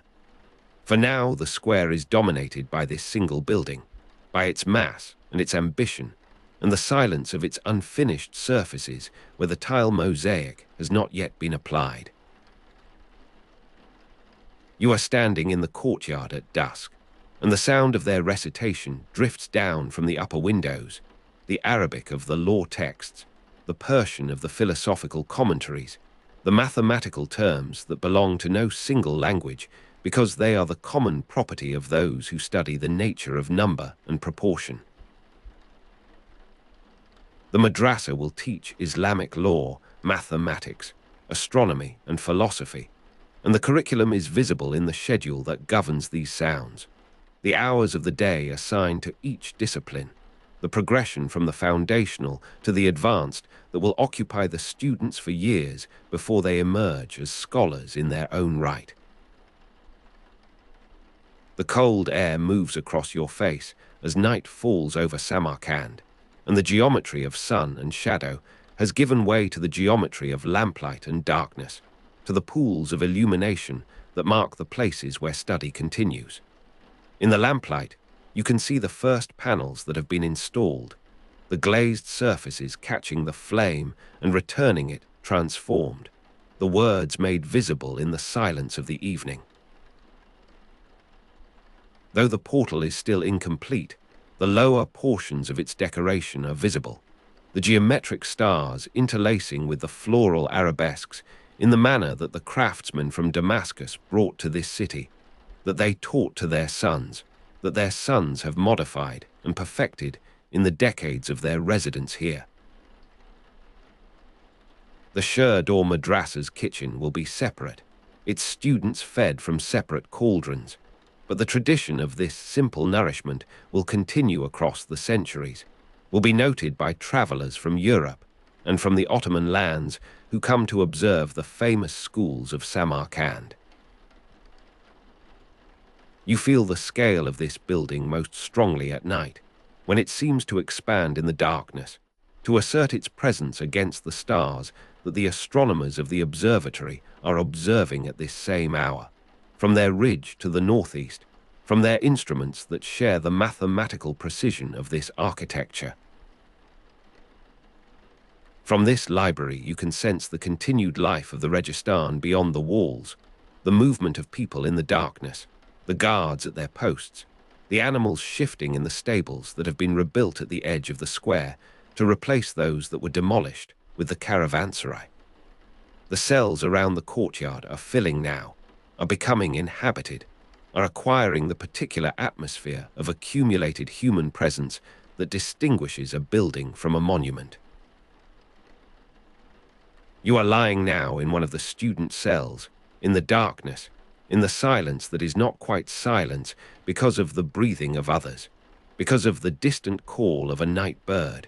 because of the wind that moves across the city from the steppe beyond. Somewhere in the joinery of this room, in the angle of the vault that covers it, is the signature of a man who arrived in Samarkand as a prisoner and died here as a master, whose grandchildren speak with the accent of the Zarafshan Valley and remember only stories of the distant city where their ancestor was born. In your half-sleep, you can feel the openness of the original square as a kind of longing, as a space that extends beyond the walls that surround you, beyond the city that contains it, beyond the century that will pass before the next madrasa rises to face this one across the square. The memory of royal processions and public executions persists in the stones, in the places where blood was washed away, and where the hoofprints of royal horses were impressed into the earth. In your drifting consciousness, you can see the Waqf lands, the villages with their irrigation channels, their mulberry trees, their fields of grain that ripen under the same sun that warms the tiles of the building that their rents sustain. The geometry of sun and shadow moving across the Iwan's carved surface will resume with the dawn. But for now, there is only the darkness and the slow return of the stars that the astronomers are measuring, that they are mapping into tables that will outlast the dynasty, that will be transmitted to other astronomers in other cities, who will build upon this work, as the builders of Samarkand have built upon the techniques of their predecessors. The years of construction between 1417 and 1420 are present in the fabric of the building, in the slight variations of the brick courses, in the places where the design was modified as the building rose, and the architects understood better what was possible. This incompleteness is not a failure, but a kind of generosity, an opening toward the future that will receive the contributions of those who come after. The Shur-Dor Madrasa with its lions, the Tilia Kori with its gilded dome, the walls that will narrow the square and intensify its focus, until it becomes the enclosed courtyard that travelers will photograph and remember. The murmur of students in the cells above has ceased as sleep claims them, as the lamps are extinguished one by one, as the building settles into the silence of the hours before dawn. You are lying upon the threshold between waking and sleep, between the second person of immersion and the first person of dreams, between the history that happened and the history that is happening still, night after night, in the madrasa that Ulugh Beg built, in the cold and the silence and the gradual warming of the eastern horizon before dawn ends the night's work. You are in the heart of the Registan, in its first building, in the darkness before the day that will reveal what the night has concealed, the completion that is also a beginning, the stone that has been laid that will support the stones to come, in the northeast of Samarkand, in the cold and the silence and the gradual warming of the eastern horizon before dawn ends the night's work.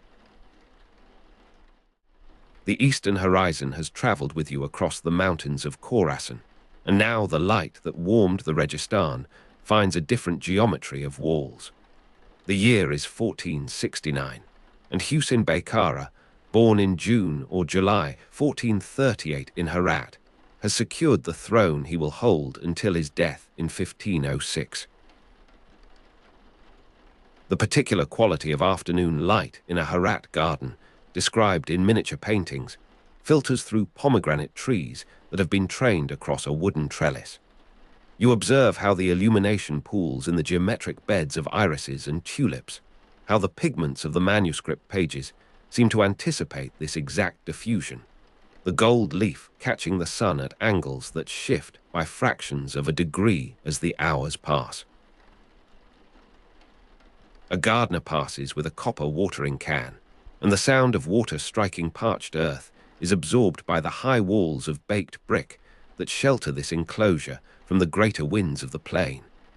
The smell of damp soil rises to mingle with jasmine on the warm air, and somewhere beyond the wall, the setter is being tuned before a musical gathering at Navai's palace, each string brought into tension with deliberate patience. Husain Bey Kara ruled Herat from 1469 until his death in 1506, and his reign is considered the peaceful culmination of Timurid cultural development. The court he maintains gathers painters from Shiraz and calligraphers from Baghdad and astronomers who trace the movements of planets across skies that seem closer here, thinner, more intimate with the celestial mechanics they study. You move through corridors where scholars argue the fine points of Quranic interpretation, past chambers where the binding of manuscripts proceeds with the collaborative rhythm of a workshop that has been assembling knowledge for generations. The patronage flows from Husain Bey Kara's treasury, replenished by the agricultural prosperity he has fostered across the Khorasan plain, the canals he has restored, the tax reforms that have returned fallow land to cultivation. Mir Ali Shah Navai served at Husain Bey Kara's court in Herat, and you find him in an antechamber where the afternoon has begun to lengthen toward evening.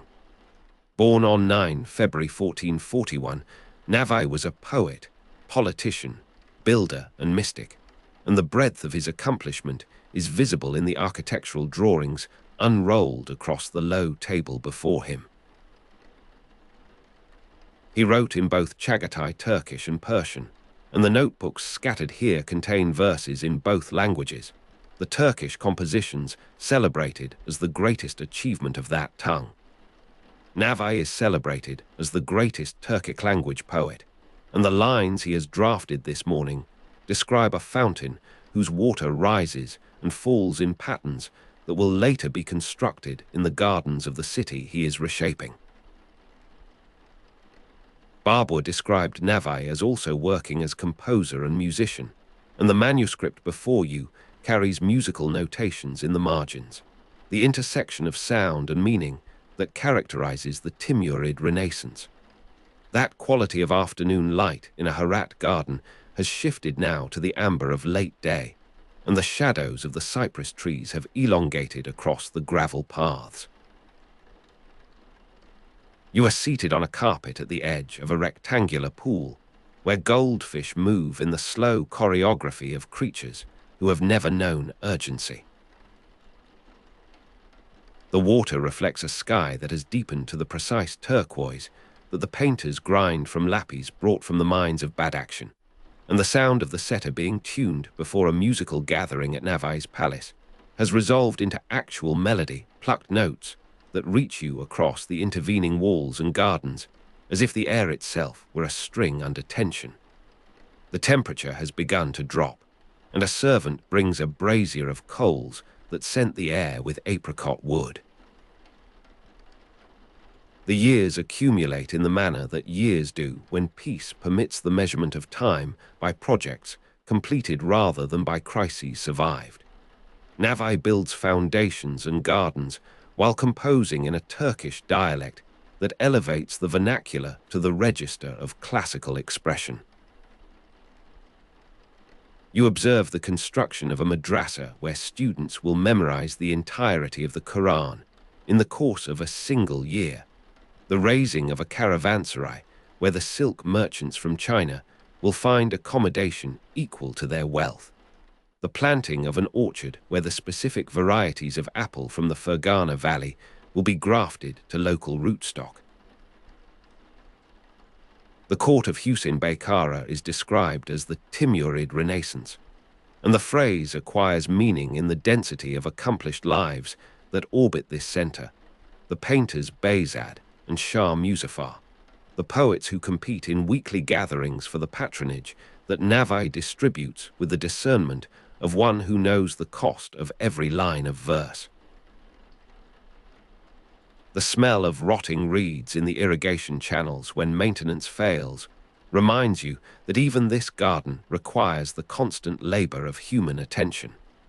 You walk the perimeter of the water system in the early morning, when the ditch tenders are at work, clearing the accumulation of debris that the spring floods have deposited. The channels are the arteries of the prosperity that Husain Bey Kara promoted and consolidated Timurid rule upon,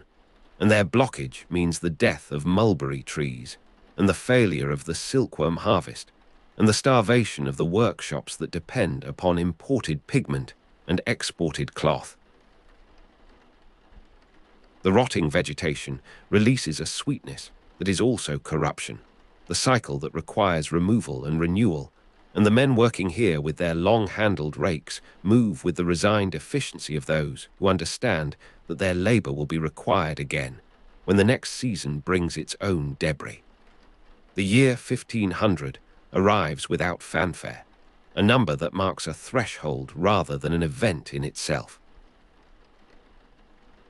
Yet in the ancient capital of Samarkand, which you have not visited since the light first warmed the Registan stones, events are unfolding that will alter the geometry of power across the entire Timurid world. The Uzbek Shaybanids conquered Samarkand in 1500 before Hüseyin Bey Kara's death, and the news reaches Herat by courier in the season when the grapes are being harvested from the arbors. You are standing in a vineyard when the report arrives, and the sun on your shoulders carries the weight of summer's end, and the labourers pause in their cutting to observe the messengers dust across the plain. The Uzbek conquest represents the resurgence of nomadic power against the settled civilization that the Timurids have become, the tribesmen who have preserved the mobility that Timur himself commanded now turning against the descendants who have grown attached to gardens and to the administration of gardens. The silence of the Samarkand workshops after the Uzbek conquest disperses the artisans is an absence that can only be imagined from this distance, but you imagine it nonetheless. You have known the sound of the metalworkers' hammers, the particular resonance of bronze being shaped on anvils that have been in continuous use since the time of Timur, and now that percussion has stilled. The painters have scattered toward Bokhara and Herat, and the smaller courts that may shelter them, carrying their pigments and their brushes, and the memory of patterns that will be attempted in new locations with varying degrees of success. The manuscripts left incomplete in their studios will remain incomplete, the gold leaf applied to backgrounds that will never receive their figures, the calligraphy awaiting illumination that will not come. Navai has not survived to witness this contraction. He died on 3 January 1501 in the garden he had constructed, surrounded by the students who would preserve his poetic legacy across the Turkic-speaking world. You attended the funeral procession, or you imagine that you did, for the boundary between witnessing and imagination has grown permeable in the years of your residence here. The body was carried through streets where the population stood in silence, and the burial took place in a mausoleum that would later require its own restoration, its own caretakers, its own place in the narrative of cultural memory. The sound of the setter being tuned before a musical gathering at Navai's palace has become truly historical now, a sound that can be recalled but not reheard, the instruments themselves dispersed or deteriorated or preserved in museum collections that will not exist for centuries. Hüseyin Bey Kara remains, and his continued existence has become almost defiant in its improbability. He is considered the last significant Timurid ruler in Khorasan, and the significance has begun to weigh upon him in the manner that significance does when it is recognized as terminal. You observe him in the audience chamber where he receives petitioners, his movements slower than in the years of your first arrival, his consultation of documents requiring the assistance of younger eyes. He has promoted agriculture and consolidated Timurid rule, and the consolidation now appears as a gathering inward, a defensive posture against the forces that the Uzbek victory at Samarkand has unleashed. The irrigation channels require more frequent clearing, the rotting reeds accumulating faster, the maintenance failing in proportion to the resources that must be diverted to military preparation. The year 1506 arrives with the particular slowness of years that are recognized as terminal before they complete themselves. Hüseyin Beykara dies on 4 May 1506 in Barbar Elahi, Khorasan, and the death occurs not in the gardens of Herat, but on campaign, in the field, in the posture of movement that he had assumed in his youth, and never abandoned despite the protests of his aging body.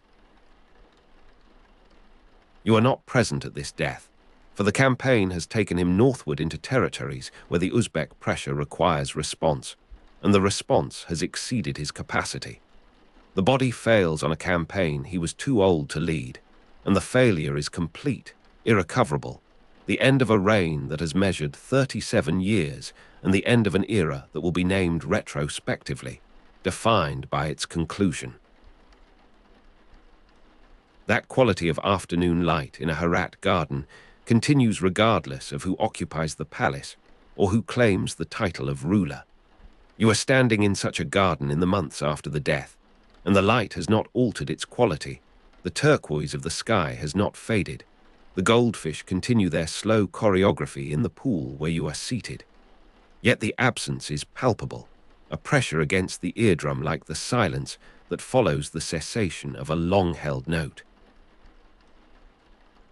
The Timurid century in Mawarana ended with Hüseyin Beykara's death, and the ending is both geographical and temporal, a boundary that marks the transition from one configuration of power to another. The Uzbek Shaybanids, already masters of Samarkand, extend their influence across the territories that Hüseyin Beykara maintained through diplomacy and the prestige of his cultural achievement. The agricultural prosperity that he fostered continues for a season falters, adapts to new tax regimes and new administrative priorities. You are among those who must consider departure. The last Timurid prince, Babur, will flee south to found a new empire on the Ganges plain, and his flight is not immediate, but prepared, considered, executed with the deliberation of one who understands that the legacy he carries requires preservation through transplantation. You observe the preparations in the Herat stables, the selection of horses, the accumulation of supplies that will sustain a caravan across the mountain passes and the desert crossings and the long plains that lead toward the Indus Valley. The taste of dried mulberries, the winter sustenance of a caravan fleeing south, is offered to you by a quartermaster who is calculating the caloric requirements of the journey, the balance between the weight of provisions and the energy they will provide when the grazing fails and the wells are dry. That taste of dried mulberries lingers on your tongue with the particular sweetness of fruit that has been concentrated by desiccation, the sugars intensified by the absence of water. You understand that this taste will become familiar in the months ahead, that the fresh fruits of the Herat gardens will be replaced by these preserved provisions, and by whatever can be foraged or purchased along the route. You walk the paths that Navai laid out, past the fountain whose water rises and falls in the pattern he specified, beneath the pomegranate trees that have grown since his era into something he would recognize and something he would not.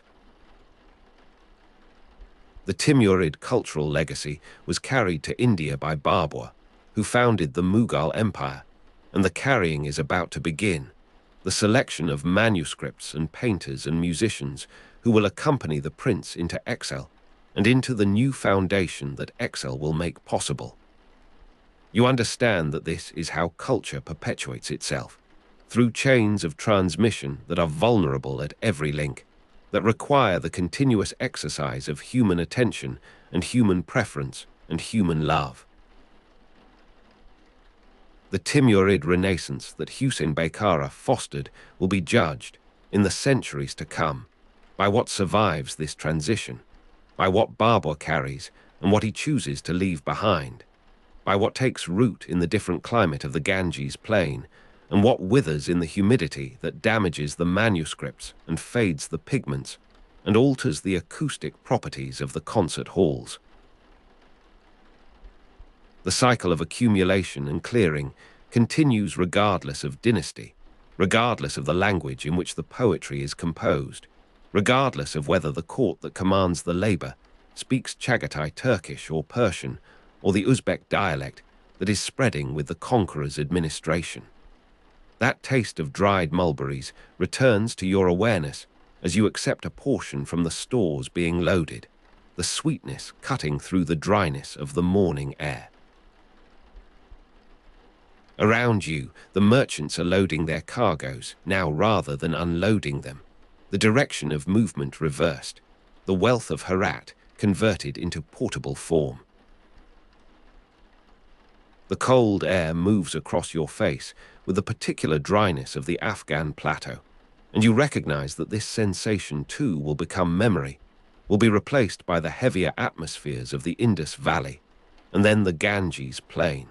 the humidity that damages manuscripts and fades pigments and requires different adaptations of the body and the spirit. Hüseyin Beykara was born in June or July 1438 in Herat,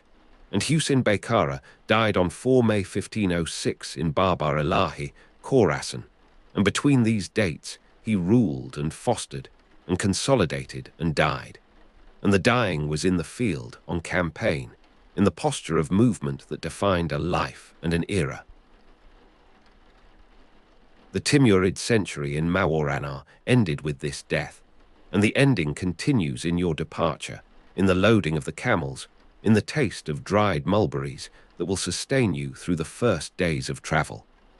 You are among the last to leave, or among those who leave after the first departure, but before the final abandonment, and the distinction has ceased to matter.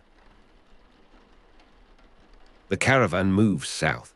and the taste of dried mulberries, the winter sustenance of a caravan fleeing south, becomes the constant against which other tastes are measured, the sweetness that recalls the gardens and the irrigation channels, and the particular quality of afternoon light that filters through pomegranate trees trained across wooden trellises. You are standing at the harbour at dawn, though the harbour recedes with each step of the camels, and the cold air moves across your face with diminishing familiarity, the dryness giving way to other qualities of air, other temperatures, other dawns that will reveal other geometries.